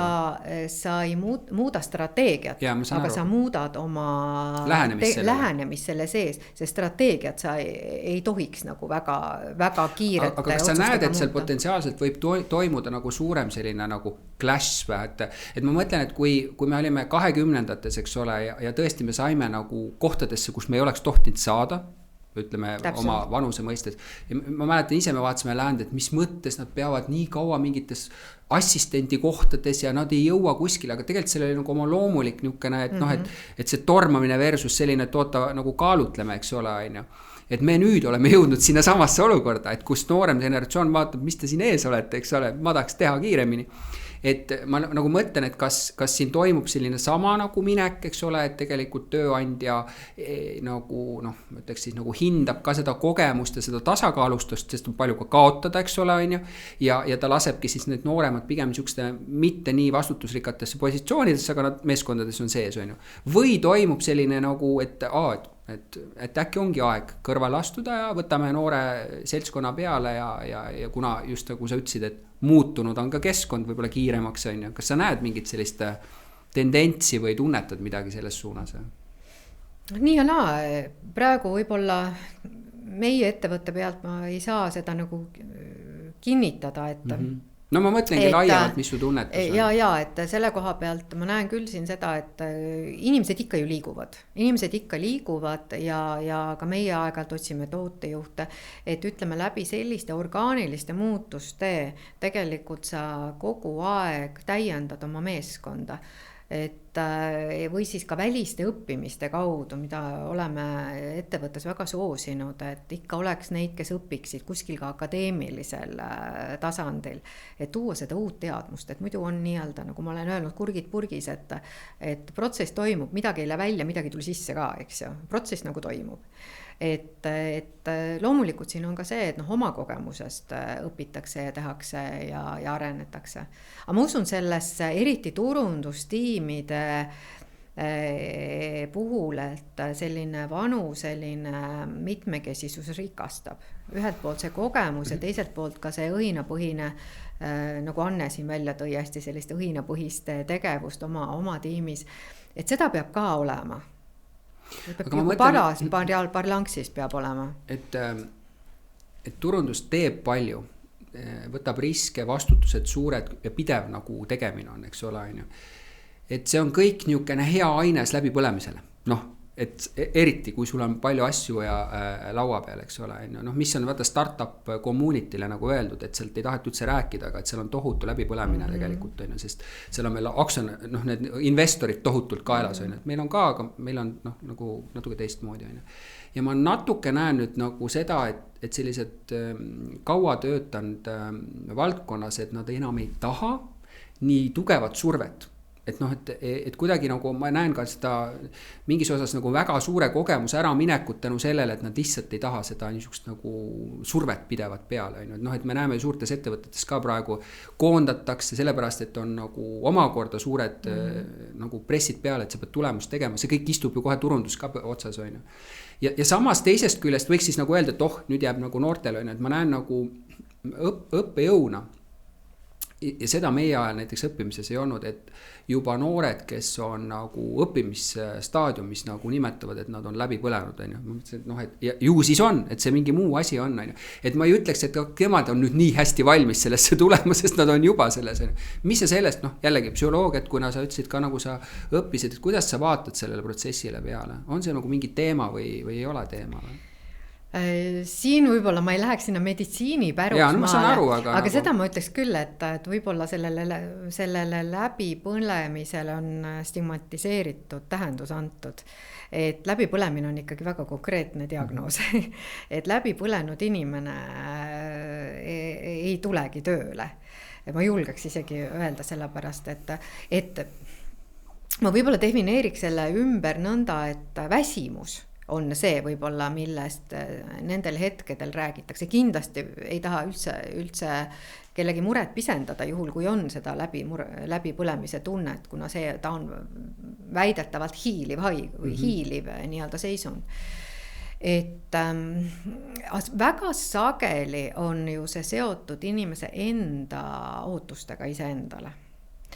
Ja mulle jällegi sellest viimasest konverentsist jäi kuidagi helisema see, et kui asi on mõõdetav ja need mõõdikud on nagu hästi seatud, siis sa oskad ka ennast paremini mõõta. Ja kui mul oli ikkagi eesmärk 20% kasumit kasvatada ja ma olen seda kasvatanud, siis ma saan ju vähemalt ise aru, et ma olen selle töö hästi teinud.